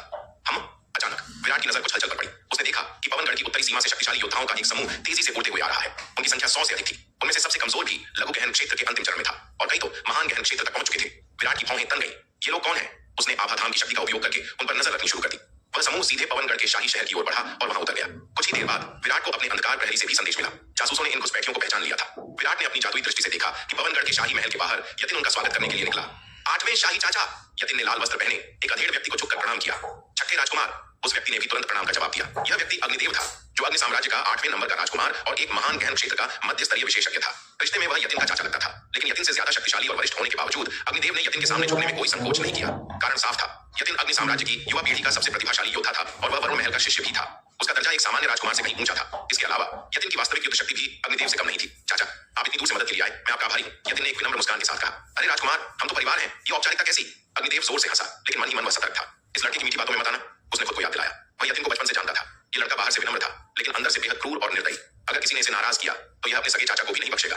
अग्नि साम्राज्य के शाही परिवार के वरिष्ठ सदस्यों ने अपनी उम्र और पद का लाभ उठाकर यतिन पर हुक्म चलाने का साहस किया था, लेकिन उनका अंत अच्छा नहीं हुआ। वे सभी यतिन के हाथों मारे गए। अजीब बात यह थी कि साम्राज्य के राजा और महागुरु ने इन हत्याओं पर न तो कोई सजा सुनाई, न ही कोई सवाल किया। उन्होंने इसे पूरी तरह अनदेखा कर दिया। साम्राज्य लाखों वर्षों से अस्तित्व में था और शाही परिवार में हजारों सदस्य थे। जो लोग यतिन को उकसाने की मूर्खता करते, उनका मरना तय था। पूरा साम्राज्य इस युवा प्रतिभा को बहुत महत्व देता था और उसे हर तरह से बढ़ावा देता था। पूरे साम्राज्य में कोई भी इस 6ठे राजकुमार से इतना नहीं डरता था जितना कि यमराज से। इस बार यतिन के एक इशारे पर राजा ने साम्राज्य के सबसे बेहतरीन महान गहन योद्धाओं को पवनगढ़ भेज दिया था। इससे साबित होता था कि वे यतिन का कितना समर्थन करते थे। चाचा और आप सभी इतनी दूर से आए हैं, कृपया शाही महल में कुछ देर आराम करें, यतिन ने मुस्कुराते हुए कहा। फिर हम तुरंत प्राचीन खंडहरों के लिए निकलेंगे। प्राचीन खंडहरों में उसे इन लोगों की जरूरत थी। वे उसके लिए ढाल बनेंगे और खतरे मोल लेंगे, इसलिए उनके प्रति उसका व्यवहार अभी मीठा था। इसके बाद यतिन ने पवनगढ़ के पूर्वज शंभुनाथ और भीष्म को इन मेहमानों का स्वागत करने का आदेश दिया। इस समय पवनगढ़ के शाही महल पर जुबिन और यतिन का पूरी तरह कब्जा हो चुका था। वे दोनों यहाँ के असली स्वामी थे, जबकि शंभुनाथ और भीष्म उनके सेवक बनकर रह गए थे। महल की रानियां और दासियां भी उनकी दया पर निर्भर थीं। शंभुनाथ यह सब देख रहा था, लेकिन वह बेबस था। उसे गहरा दुख हो रहा था। उसने अपने घर में भेड़ियों को खुद ही बुलाया था। अपने वंश को पूरी तरह बर्बाद होने से बचाने के लिए शंभुनाथ ने चुपके से शाही परिवार की राजकुमारियों और कुलीन महिलाओं को पवनगढ़ अकादमी भेज दिया था। जब तक वे अकादमी में थीं, जुबिन और यतिन वहां उत्पात मचाने की हिम्मत नहीं कर सकते थे, क्योंकि वे जानते थे कि अकादमी और तलवार संप्रदाय के बीच गहरे संबंध है। अगर उन्होंने अकादमी को छेड़ा तो विराट और नलिनी चुप नहीं बैठेंगे। काश मैंने प्राचीन खंडहरों की खबर न फैलाई होती। शंभुनाथ ने मन ही मन पछतावा किया। उसने सोचा था कि वह दुश्मनों का इस्तेमाल एक दूसरे को खत्म करने के लिए करेगा, लेकिन अब वह खुद ही जाल में फंस गया था। दूर से विराट आभाधाम की जादुई दृष्टि से यह सब देख रहा था। तो ये योद्धा अग्नि साम्राज्य से है, विराट ने सोचा। अग्नि साम्राज्य का शाही शहर यहाँ से 200 अरब मील दूर है, फिर भी ये योद्धा इतनी जल्दी पहुंच गए। लगता है अग्नि साम्राज्य अब इस खेल में पूरी तरह कूद पड़ा है। विराट ने कुछ देर तक उन्हें देखा, फिर नजरें हटा ली। पहले तलवार संप्रदाय को इन 100 से अधिक शक्तिशाली योद्धाओं से करना पड़ता, लेकिन अब जब उनके पास चंपा, युवा मालकिन और सुहासिनी जैसी महाशक्तिशाली रक्षक मौजूद थी, तो ये लोग कोई बड़ा खतरा नहीं थे। भले ही सुहासिनी विराट से नाराज थी, लेकिन अगर तलवार संप्रदाय पर कोई असली खतरा आता तो वह चुप नहीं बैठती। विराट अपने निवास पर लौटा। उसने अनंत परम मीनार के दूसरे स्तर में प्रवेश किया ताकि वह और अधिक शक्तिशाली कठपुतली ताबीज और कठपुतलियां बना सके। स्वर्ग पूज्य क्षेत्र में प्रवेश करने के बाद अब वह उच्च श्रेणी की कठपुतलियां बना सकता था। वह अपनी पिछली गलती नहीं दोहराना चाहता था। इस बार उसे ऐसी सेना चाहिए थी जो मुख्य शिखर के खतरों का सामना कर सके। अग्नि साम्राज्य के योद्धाओं ने शाही महल में केवल एक दिन आराम किया। अगली सुबह वे जुबिन और यतिन के साथ पवनगढ़ की सीमा पर स्थित प्राचीन खंडहरों के गुप्त मार्ग की ओर निकल पड़े। कुछ वरिष्ठ योद्धा महल में ही रुक गए ताकि वे घायल जसराज की रक्षा कर सके। विराट ने अपने निर्मल अवतार के जरिए यह सब देखा। तो वे दूसरी बार 9 धाराओं के महाद्वीप में जा रहे हैं। विराट की भौहें तन गई। इतने सारे शक्तिशाली योद्धाओं के साथ वे निश्चित रूप से मुख्य शिखर का द्वार तोड़ने की कोशिश करेंगे और उनकी संयुक्त शक्ति के साथ यह उनके लिए मुश्किल नहीं होगा। विराट जानता था कि उसे भी जल्द ही निकलना होगा। अगर जुबिन मुख्य शिखर के खजाने तक पहले पहुंच गया तो यह बहुत बड़ी मुसीबत होगी। लघु गहन क्षेत्र के प्रारंभिक चरण वाले अंधकार दानव की कठपुतली। विराट जानता था कि उसे इस मामले को हल्के में लेने की भूल नहीं करनी चाहिए। अगर जुबिन और यतिन पहले सूर्य संप्रदाय के खंडहरों के मुख्य शिखर में प्रवेश कर गए तो यह बहुत बड़ी मुसीबत बन सकती थी। सूर्य संप्रदाय के खंडहर अनगिनत खजानों और अवसरों से भरे हुए थे। उसने खुद मुख्य शिखर के ठीक बाहर एक अर्धचरण 9वें स्तर का जादुई हथियार प्राप्त किया था और अब मुख्य शिखर के अंदर खजाने निस्संदेह और भी अधिक शक्तिशाली होंगे। शायद वहां असली 9वें स्तर के हथियार भी मौजूद हों। विराट को जुबिन द्वारा उच्च स्तर के जादुई हथियार प्राप्त करने की ज्यादा चिंता नहीं थी। जादुई हथियार का स्तर जितना ऊंचा होता है, उसे नियंत्रित करना उतना ही कठिन होता है। भले ही उन्हें 9वें स्तर का हथियार मिल जाए, वे उसका पूरी तरह उपयोग नहीं कर पाएंगे। लेकिन विराट को सबसे ज्यादा डर इस बात का था कि कहीं उन्हें कोई शक्तिशाली गुप्त खजाना या आत्मा पत्थर हथियार न मिल जाए। इन खजानों पर साधना स्तर की कोई पाबंदी नहीं होती। इन्हें केवल पर्याप्त आध्यात्मिक पत्थरों को जलाकर सक्रिय किया जा सकता है और जुबिन के पास पत्थरों की कोई कमी नहीं थी। अगर उसके हाथ ऐसा कोई हथियार लग गया तो वह तबाही मचा देगा। विराट के निर्मल अवतार ने आभा धाम की जादुई दृष्टि से देखा कि जुबिन, यतिन और उनके साथी स्थानिक मार्ग के जरिए खंडहरों में प्रवेश कर रहे हैं। मुझे अपनी कठपुतलियां जल्दी तैयार करनी होंगी, विराट ने सोचा। मैं उन्हें मुझसे बहुत आगे निकलने नहीं दे सकता। उसे कल तक हर हाल में वहां के लिए निकलना था। सौभाग्य से अनंत परम मीनार के दूसरे स्तर में समय की गति बाहर की दुनिया से 10 गुना तेज थी। वहां का एक दिन बाहर के कुछ घंटों के बराबर था। इस समय का उपयोग करके वह कई शक्तिशाली कठपुतलियां बना सकता था। विराट का मुख्य शरीर पहले से ही मीनार में काम कर रहा था। उसका ध्यान अब प्रारंभिक लघु गहन क्षेत्र के अंधकार दानव शवों से कठपुतलियां बनाने पर था। उधर विराट का निर्मल अवतार तुरंत काम पर लग गया। वह पलक झपकते ही चंपा के कमरे के बाहर प्रकट हुआ। अंदर चंपा और वानिया गपशप कर रहे थे। वानिया अभी भी चंपा को परेशान कर रही थी और दिव्य पवन महल के बारे में सवाल पूछ रही थी। दोनों बड़ी और छोटी बच्चियां काफी मिलनसार लग रही थी। वानिया, विराट ने दरवाजा खोलते हुए कहा, पापा को आंटी चंपा से कुछ जरूरी बात करनी है, तुम जाओ बाहर जाकर खेलो। पापा, वानिया ने मुंह फुला लिया। आपको आंटी चंपा से क्या जरूरी बात करनी है? क्या मैं नहीं सुन सकती? आप हमेशा मुझे बाहर क्यों भेज देते हैं? बड़ों की बातों में बच्चे दखल नहीं देते। विराट ने सख्त होने का नाटक किया। अगर तुम नहीं गई तो मैं तुम्हारी मां को बुला लाऊंगा। मां का नाम सुनते ही वानिया की हवा टाइट हो गई। ठीक है, जा रही हूँ। वानिया ने तुरंत बहस बंद की और वहां से रफू चक्कर हो गई। वह मुश्किल से अपनी मां यामिनी की नजरों से बचकर निकली थी। वह इतनी जल्दी वापस पिंजरे में नहीं जाना चाहती थी। असल में यामिनी वापस पांशी शहर के मुख्य महल में लौट चुकी थी, लेकिन उसे पता था कि वानिया चंपा के पास है, इसलिए उसने दखल न देने का फैसला किया था। वह जानती थी कि कब सख्ती करनी है और कब डील देनी है। वानिया के जाने के बाद चंपा ने उत्सुकता से विराट के अवतार को देखा। युवा स्वामी, क्या यह आपका निर्मल अवतार है? चंपा ने आगे बढ़कर विराट के अवतार को छूकर देखा, यहाँ तक कि उसे चुटकी भी काटी। वाह, ये तो बिल्कुल असली लगता है। विराट ने उसे पहले बताया था कि उसके पास 2 अवतार हैं, एक निर्मल अवतार और दूसरा सुनहरा ड्रैगन अवतार, लेकिन इसे अपनी आंखों से देखना अलग अनुभव था। चंपा, खेलना बंद करो, विराट ने बेबसी से कहा। मुझे तुमसे जरूरी बात करनी है। यह लड़की दिल से अभी भी बच्ची थी, तभी तो वानिया के साथ इसकी इतनी पटती थी। अच्छा बताइए स्वामी जी। चंपा ने सिर हिलाया, लेकिन उसका हाथ अभी भी विराट की बांह को कुरेद रहा था। हताश होकर विराट ने उसका हाथ पकड़ा और उसके सिर पर एक हल्का सा टपका मारा। क्या तुम सुधरोगी नहीं? ये मेरा अवतार है, कोई खिलौना नहीं। अगर फिर से हरकत की तो पिटाई होगी। पिटाई की धमकी सुनते ही चंपा सीधी हो गई और आज्ञाकारी शिष्य की तरह कुर्सी पर बैठ गई। जुबिन, यतिन और उनके साथी प्राचीन खंडहरों में प्रवेश कर चुके हैं, विराट ने गंभीरता से कहा। जाओ और पेंगान शहर में अपनी साथी शिष्यों को सूचित करो। हम कल सुबह निकलेंगे और खंडहरों में प्रवेश करेंगे। जी स्वामी जी, समझ गए। चंपा ने तुरंत सिर हिलाया। उसके लिए प्राचीन खंडहर या खजाने मायने नहीं रखते थे। उसका असली खजाना विराट उसे मिल चुका था। अब विराट जहां जाएगा वह वहीं जाएगी। चंपा को कमरे से बाहर जाते देख विराट ने माथे पर हाथ फेरा। ये लड़की कभी बड़ी नहीं होगी। अनंत परम मीनार, दूसरा स्तर। विराट के मुख्य शरीर ने हाथ हिलाया। एक जटिल और चमचमाता हुआ आध्यात्मिक ताबीज हवा में तैरा और सामने रखे एक विशाल गाय शव में समा गया। एक तेज रोशनी चमकी। वह शव, जो एक अंधकार दानव का था, अचानक जीवित हो उठा। उसकी आंखों में लाल रोशनी चल उठी और उससे एक भयानक दमनकारी आभा निकली। यह लघु गहन क्षेत्र के प्रारंभिक चरण की शक्ति थी। विराट ने राहत की सांस ली। आखिरकार मेरी पहली लघु गहन स्तर की कठपुतली तैयार है। लघु गहन क्षेत्र के प्रारंभिक चरण वाले अंधकार दानव की कठपुतली। अगर इस कठपुतली को प्राचीन आभा से उन्नत किया जाए तो इसकी युद्ध शक्ति इसी स्तर के किसी शीर्ष मानव योद्धा के बराबर होगी। इसकी रक्षा इतनी मजबूत है कि एक सामान्य उच्च गहन क्षेत्र का योद्धा भी इसे आसानी से नहीं तोड़ सकता। विराट के पास इस कठपुतली का परीक्षण करने का समय नहीं था। उसे जल्दी से अगली कठपुतलियां बनानी थी। अनंत परम मीनार के दूसरे स्तर में समय बाहर से 10 गुना तेज था, लेकिन फिर भी समय कम था। पलक झपकते ही 10 दिन बीत गए, जो बाहर की दुनिया के 1 दिन के बराबर थे। विराट ने लघु गहन क्षेत्र की 10 शक्तिशाली कठपुतलियां तैयार कर ली थीं। बस अब चलने का समय है। विराट ने एक गहरी सांस ली और मीनार से बाहर निकल आया। बाहर विराट ने उन योद्धाओं को इकट्ठा कर लिया था जो सूर्य संप्रदाय के खंडहरों के मुख्य शिखर के अभियान में हिस्सा लेने वाले थे। इस बार विराट तलवार संप्रदाय से केवल 3 लोगों को ले जा रहा था। पहला शार्दूल, जो अब अर्धचरण महान गहन क्षेत्र में प्रवेश करने वाला था। इसकी ताकत जुबिन और यतिन से कम नहीं थी। दूसरी नीलिमा, जो लघु गहन क्षेत्र के अंतिम चरण में पहुंच चुकी थी। यह 8वें स्तर के हथियारों का सामना कर सकती थी और अपनी रक्षा करने में सक्षम थी। तीसरी नलिनी, जिसकी शक्ति दिव्य पवन महल के कई शिष्यों से अधिक थी और वह भी महान गहन क्षेत्र में कदम रखने के करीब थी। इनके अलावा गांवहर राजवंश से महापूर्वज चंदन और जशपुर राजवंश से महाराज जसपाल भी साथ थे। इन दोनों ने जाने की जिद की थी और उनकी शक्ति को देखते हुए विराट ने मना नहीं किया। बाकी कबीले वालों को उन्होंने पीछे छोड़ दिया था, क्योंकि वे जानते थे कि वहां कमजोर लोगों के लिए सिर्फ मौत है। जहां तक दिव्य पवन महल के शिष्यों की बात है, उनमें से अधिकतर लघु गहन क्षेत्र में थे और अपनी साधना की बाधाओं को तोड़ने के लिए आए थे। उनका नेतृत्व दीक्षा और लीना कर रही थी। दीक्षा और लीना दोनों ही आंतरिक शिष्याएं थीं और उनकी युद्ध शक्ति जुबिन और यतिन के करीब थी, बशर्ते कि हथियारों का स्तर समान हो। लेकिन अब जब दुश्मनों के पास 8वें स्तर के हथियार थे तो मुकाबला कठिन होने वाला था। सब तैयार है? विराट ने पूछा। तैयार, सभी ने एक स्वर में उत्तर दिया। विराट के नेतृत्व में पूरा समूह दक्षिणी महाद्वीप से रवाना हुआ और पवनगढ़ की सीमा पर स्थित स्थानिक मार्ग से होते हुए सीधे प्राचीन खंडहरों के गुप्त क्षेत्र में प्रवेश कर गया। खंडहरों में प्रवेश करने के बाद विराट ने उन्हें युद्ध शक्ति हॉल या खजाना घाटी में रुकने नहीं दिया। उनका लक्ष्य सीधा और साफ था, मुख्य शिखर। दिव्य पवन महल के शिष्यों के लिए यह पहली बार था जब वे इस जगह आए थे। चूंकि उनके पास विराट जैसा मार्गदर्शक था, इसलिए उन्हें रास्ता खोजने में कोई परेशानी नहीं हुई। रास्ते में उन्होंने उस विशाल खाई को पार किया जहां पहले लौ दंत चूहों का आतंक था। अब वहां केवल इक्का दुक्का चूहे बचे थे, जो शार्दूल और तलवार संप्रदाय के योद्धाओं द्वारा पहले ही साफ किए जा चुके थे। खाई के खजाने पहले ही लूटे जा चुके थे, इसलिए वहां रुकने का कोई मतलब नहीं था। समूह बिना रुके आगे बढ़ा और सीधे सूर्य संप्रदाय के खंडहरों के मुख्य शिखर की ओर चल पड़ा। जैसे जैसे वे मुख्य शिखर के करीब पहुंचे, गुरुत्वाकर्षण का दबाव बढ़ता गया। हवा भारी हो गई और अंतरिक्ष स्थिर होने लगा।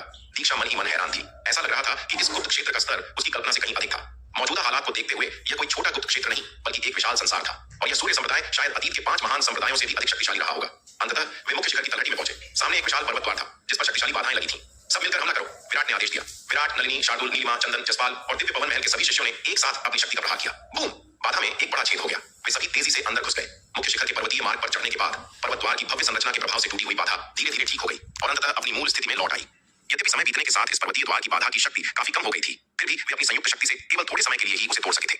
उसे पूरी तरह नष्ट करना उनके बस की बात नहीं थी। अब वे मुख्य शिखर के अंदर थे और असली खेल शुरू होने वाला था। जैसे ही वे लोग आधिकारिक तौर पर सूर्य संप्रदाय के खंडहरों के मुख्य शिखर पर चढ़े, सभी को तुरंत महसूस हुआ कि यहाँ का वातावरण पहले से कहीं अधिक भारी है। मुख्य शिखर की तलहटी से तुलना करें तो यहाँ का दबाव 10 गुना से भी अधिक था। ऐसा लग रहा था मानो सैकड़ों ऊंचे पहाड़ उनके कंधों पर रख दिए गए हों। नलिनी, चंदन और जसपाल जो पहले भी यहाँ आ चुके थे, उन्हें भी इस बार असहजता महसूस हुई। पहाड़ के ऊपर और नीचे का अंतर जमीन आसमान का था, लेकिन इन सबके बीच केवल विराट ही शांत था। उसे कोई परेशानी नहीं हो रही थी। प्राचीन निर्जन महाद्वीप के उस जानलेवा दबाव की तुलना में यह दमनकारी आभा उसके लिए किसी खेल जैसी थी। समूह एक चौड़े पहाड़ी रास्ते पर आगे बढ़ा। यह रास्ता किसी अज्ञात सफेद जेड जैसे पदार्थ से बना था, जो देखने में नाजुक लेकिन असल में अविश्वसनीय रूप से मजबूत था। विराट ने अपनी तलवार से एक जेड की सीढ़ी पर वार करके देखा। अपनी पूरी ताकत लगाने के बावजूद वह उस पत्थर पर केवल 1 इंच गहरा निशान ही बना पाया। इस सामग्री की मजबूती देखकर विराट हैरान रह गया। कमाल है, विराट की आंखों में चमक आ गई। अगर मैं इस जेड को तोड़कर दक्षिणी महाद्वीप में शहर बनाने में इस्तेमाल करूं तो आरोहण क्षेत्र से नीचे का कोई भी दुश्मन उसे हिला नहीं पाएगा। लेकिन फिर उसने सोचा, अगर मुझे ही इसे तोड़ने में इतना संघर्ष करना पड़ रहा है तो मेरे संप्रदाय में और कौन इसे काट पाएगा। विराट ने एक गहरी आह भरी। इतना बड़ा खजाना उसके पैरों के नीचे था और वह उसे ले भी नहीं सकता था। बर्बादी, पूरी बर्बादी। विराट के चेहरे पर लालच देखकर दीक्षा ने नाक सिकोड़ ली। कमवार तो कमवार ही होता है, जहां देखो वहां लालच। पता नहीं युवा मालकिन ने इसमें क्या देखा। थोड़ा बहुत सुंदर होने के अलावा इस लड़के में और क्या खूबी है। विराट ने जेड की सीढ़ियों का मोह छोड़ दिया। वह जानता था कि मुख्य शिखर के असली खजाने ऊपर खजाना मंडप में होंगे, न कि इन सीढ़ियों में। और सबसे बड़ी बात, जुबिन और यतिन उनसे आगे थे। उन्हें रोकना पहली प्राथमिकता थी। रास्ते के दोनों ओर अंधकार दानव कबीले के विशालकाय शव बिखरे पड़े थे। इनमें से सबसे छोटा शव भी 50,000 फीट ऊंचा था। साफ था कि मुख्य शिखर पर हमला करने वाले सबसे कमजोर दानव भी महान गहन क्षेत्र के थे। विराट ने इन शवों को इकट्ठा करने का विचार भी छोड़ दिया। समय बहुत कीमती था। वे तेजी से ऊपर चढ़ते गए। लगभग 3000 फीट चढ़ने के बाद उन्हें ऊपर से लगातार धमाकों की आवाजें सुनाई देने लगी। जल्दी चलो, विराट ने इशारा किया। जल्द ही वे सीढ़ियों के अंत तक पहुंच गए। सामने एक विशाल चौक था, जिसके आगे एक भव्य और प्राचीन महल खड़ा था। चौक के चारों कोनों पर 100 फीट ऊंचे 3 विशाल गोलाकार पत्थर के खंभे खड़े थे। मूल रूप से यहाँ 4 खंभे थे, लेकिन एक खंभा टूटकर जमीन पर गिरा हुआ था। यह उस भीषण युद्ध की निशानी थी जिसने इस संप्रदाय को नष्ट कर दिया था। अभी भी खड़े 3 खंभों के ऊपर शक्तिशाली ऊर्जा बिखेरती 3 जादुई कलाकृतियां तैर रही थीं। एक सुनहरा मनका, एक जेड का कंगन और एक सुरक्षा कवच। इन वस्तुओं से निकलने वाली ऊर्जा बता रही थी कि वे कम से कम 9वें स्तर के खजाने हैं। मैदान में जुबिन और यतिन अपने 100 से अधिक योद्धाओं के साथ एक खंभे पर पागलों की तरह हमला कर रहे थे। तीनों खंभे एक शक्तिशाली ऊर्जा ढाल से सुरक्षित थे, लेकिन जिस खंभे पर वे हमला कर रहे थे उसकी ढाल अब काफी पतली और कमजोर हो चुकी थी। यह देखकर विराट उत्साहित नहीं हुआ, बल्कि उसका चेहरा गंभीर हो गया। उसने जमीन पर गिरे हुए चौथे खंभे को देखा। वहां कोई खजाना नहीं था। चौथा खजाना गायब है। क्या जुबिन ने उसे पहले ही ले लिया? विराट ने तुरंत स्थिति का विश्लेषण किया। ये 4 खंभे केवल सजावट नहीं थे, ये एक अत्यंत शक्तिशाली हत्यारा व्यूह का हिस्सा थे। ये चारों खजाने उस व्यूह की आंखें थे। अपनी पूरी शक्ति में यह व्यूह शायद एक आरोहण क्षेत्र के योद्धा को भी मार सकता था, लेकिन अब यह व्यूह नष्ट हो चुका था। दानवों ने इसे तोड़ दिया था। यही कारण था कि जुबिन और उसके साथी अब एक खंभे की सुरक्षा ढाल को तोड़ने में सफल हो रहे थे। अगर यह व्यूह सही सलामत होता तो जुबिन जैसा कीड़ा उसे छूने की भी हिम्मत नहीं कर सकता था। जैसे ही विराट और उसका समूह उस विशाल चौक में पहुंचा, जुबिन अचानक पीछे मुड़ा। उसने उन पर एक नजर डाली और उसकी आंखों में एक ठंडी पागलपन भरी चमक थी। यह देखकर विराट को तुरंत किसी अनहोनी का आभास हुआ। अगले ही पल जुबिन ने अपना हाथ हवा में लहराया। अचानक एक विशाल मुहर प्रकट हुई। देखते ही देखते वह मुहर तेजी से फैली और एक विशाल पर्वत में बदल गई, जो विराट और उसके साथियों की ओर बिजली की गति से गिरने लगी। सब लोग भयभीत हो गए। इस विशाल मुहर से निकलने वाला दबाव इतना भारी था कि उन्हें लगा जैसे उनका दम घुट जाएगा। उस भयानक शक्ति के सामने विरोध करने की हिम्मत जुटाना भी मुश्किल हो रहा था। वे जानते थे कि अगर यह पहाड़ उन पर गिरा तो उनका बचना नामुमकिन है। इस नाजुक क्षण में अचानक उनके सामने कई विशाल कठपुतलियां प्रकट हुई और उनका रास्ता रोक दिया। ये विशाल कठपुतलियां, जो अंधकार दानव के शवों से बनी थीं, हजारों फीट लंबी एक काली दानव ढाल को सहारा दे रही थी। उन्होंने बिना किसी डर के उस नीचे आती हुई पर्वतीय मुहर को टक्कर दी। बूम! विशालकाय पर्वतीय मुहर काली ढाल से टकराई। एक कान फाड़ देने वाली गर्जना हुई, जिससे पूरी घाटी थर्रा उठी। काली ढाल जमीन में धंस गई, लेकिन अंततः उसने उस भयानक प्रहार को सहन कर लिया। यह देखकर जुबिन का चेहरा गुस्से से लाल हो गया। उसका अचानक किया गया यह विनाशकारी हमला वास्तव में विराट ने रोक दिया था। धत तेरे की! जुबिन ने मन ही मन सोचा, इस छोटे से शैतान की कठपुतलियां पिछली बार से भी अधिक शक्तिशाली कैसे हो गईं? अगर ये वही कठपुतलियां भी होती जिनका उपयोग विराट ने गुप्त घाटी के युद्ध में किया था, तो वे निश्चित रूप से इस हमले में चूर-चूर हो जाती। जुबिन के हाथ में मौजूद यह महापर्वत मुहर उसे चौक में गिरे हुए चौथे पत्थर के खंभे से मिली थी। ये कोई साधारण जादुई हथियार नहीं था, बल्कि एक आत्मा पत्थर अस्त्र था। इसे चलाने के लिए योद्धा की अपनी ऊर्जा की जरूरत नहीं होती थी, बल्कि यह आध्यात्मिक पत्थरों को जलाकर सक्रिय होता था। जब तक इसे पर्याप्त पत्थर मिलते रहेंगे, यह अपार शक्ति का प्रदर्शन कर सकता था। जाहिर है, यह मुहर इतनी उच्च श्रेणी की थी कि जुबिन भी इसे पूरी ताकत से इस्तेमाल करने से डर रहा था। अगर इसकी विस्फोटक शक्ति बहुत अधिक हो जाती तो वह अपना नियंत्रण खो सकता था और खुद भी कुचल कर मर सकता था। अपना हमला चूकते देख जुबिन ने तुरंत हाथ हिलाकर मुहर को वापस बुला लिया। उसने बड़ी संख्या में आध्यात्मिक पत्थर निकाले और मुहर को खिला दिए, जिससे उसकी खोई हुई ऊर्जा फिर से भर गई। पफ! दूसरी तरफ विराट के मुंह से खून का एक फव्वारा निकला। भले ही काली ढाल ने सीधा हमला रोक लिया था, लेकिन टक्कर का झटका इतना जबरदस्त था कि विराट के अंदरूनी अंग हिल गए थे। काली ढाल को सहारा देने वाली वो विशाल कठपुतलियां, जो प्रारंभिक लघु गहन क्षेत्र की थीं, अचानक धूल में बदल गईं। उस झटके ने उनके शरीर को अंदर से चकनाचूर कर दिया था। हजारों फीट लंबी काली ढाल एक जोरदार धमाके के साथ जमीन पर गिर पड़ी। यह दृश्य देखकर विराट का दिल बैठ गया। कितना भयानक हथियार है! जुबिन जैसा योद्धा, जिसकी साधना अभी उतनी ऊंची नहीं थी, इतने शक्तिशाली हथियार को केवल इसलिए नियंत्रित कर पा रहा था क्योंकि वह पत्थरों से चलता था। अगर यह कोई सामान्य हथियार होता तो जुबिन उसे हिला भी नहीं पाता। विराट की काली ढाल अविश्वसनीय रूप से मजबूत थी। यह पहली बार था जब उसे इतना भारी झटका लगा था, और उसकी नई बनाई गई कठपुतलियां, जो इतनी शक्तिशाली थीं, एक ही बार में राख हो गई थीं। युवा स्वामी, क्या आप ठीक हैं? विराट को घायल देखकर चंपा घबराकर चिल्लाई। मैं ठीक हूं। विराट ने अपने मुंह के कोने से खून पोंछा। उसने हाथ हिलाया और कहा, ध्यान मत भटकाओ, दुश्मन पर नजर रखो। इतना कहकर विराट ने फिर से हाथ हिलाया। उसने अपनी बची हुई आखिरी 5 अंधकार दानव कठपुतलियों को बाहर निकाल लिया। जुबिन का हमला चूक गया था और वह निश्चित रूप से दूसरा हमला करेगा। उन्हें तैयार रहना था। जुबिन! चंपा की फीनिक्स जैसी आंखें गुस्से से चौड़ी हो गईं। तुमने मेरे युवा स्वामी को चोट पहुंचाने की हिम्मत कैसे की? चंपा द्वारा विराट को युवा स्वामी कहकर संबोधित करते हुए सुनकर जुबिन का चेहरा और भी ज्यादा विकृत हो गया। जलन की आग उसके सीने में भड़क उठी। उसने दिव्य पवन महल की युवा मालकिन को पाने के लिए इतना सब कुछ किया था, लेकिन अंत में वह विराट के लिए तड़प रही थी। यह जुबिन के लिए सबसे बड़ा अपमान था। तुम दोनों मर जाओ! जुबिन ने दहाड़ लगाई। उसकी आंखें खून से लाल थीं और पागलपन से भरी हुई थीं। हाथ के एक इशारे से पर्याप्त आध्यात्मिक पत्थरों को सोख लेने के बाद वह भारी महापर्वत मुहर फिर से हवा में उड़ गई और विराट तथा उसके साथियों पर गिरने के लिए तैयार हो गई। जुबिन अब पागल हो चुका था। उसे इस बात की परवाह नहीं थी कि चंपा कौन है। उसका इरादा विराट और बाकी सबको इस मुहर के नीचे कुचलकर कीमा बना देने का था। अगर वह सबको मार देता तो किसी को पता नहीं चलता कि यह किसने किया। गुप्त क्षेत्र के प्रशिक्षण में मौत होना आम बात थी। जब तक सबूत नहीं मिलते दिव्य पवन महल उस पर दोष नहीं लगा सकता था। तू दुष्ट है, तू मौत को दावत दे रहा है। जब चंपा ने देखा कि जुबिन अभी भी उस जादुई हथियार को उनकी ओर बढ़ाने की हिम्मत कर रहा है तो वह गुस्से से दहाड़ी। उसने अपना हाथ हिलाया और अचानक उसके हाथ में एक चमकदार श्वेत फीनिक्स प्रकट हो गया। उनके आसपास खड़ी भीड़, जुबिन, यतिन, अवंतिका, नलिनी और अकादमी के हजारों शिष्य सब पत्थर की मूर्तियों की तरह स्तब्ध खड़े थे। वे जो देख रहे थे उस पर किसी को अपनी आंखों पर विश्वास नहीं हो रहा था। एक पल के लिए पूरे अखाड़े में ऐसा सन्नाटा छा गया जैसे समय थम गया हो। किसी को समझ नहीं आ रहा था कि आखिर हो क्या रहा है। विराट वास्तव में दिव्य पवन महल की इस युवा मालकिन को जानता था और उनके चेहरों के भाव बता रहे थे कि यह जान पहचान कोई साधारण मुलाकात नहीं थी। उस प्रतिष्ठित युवा मालकिन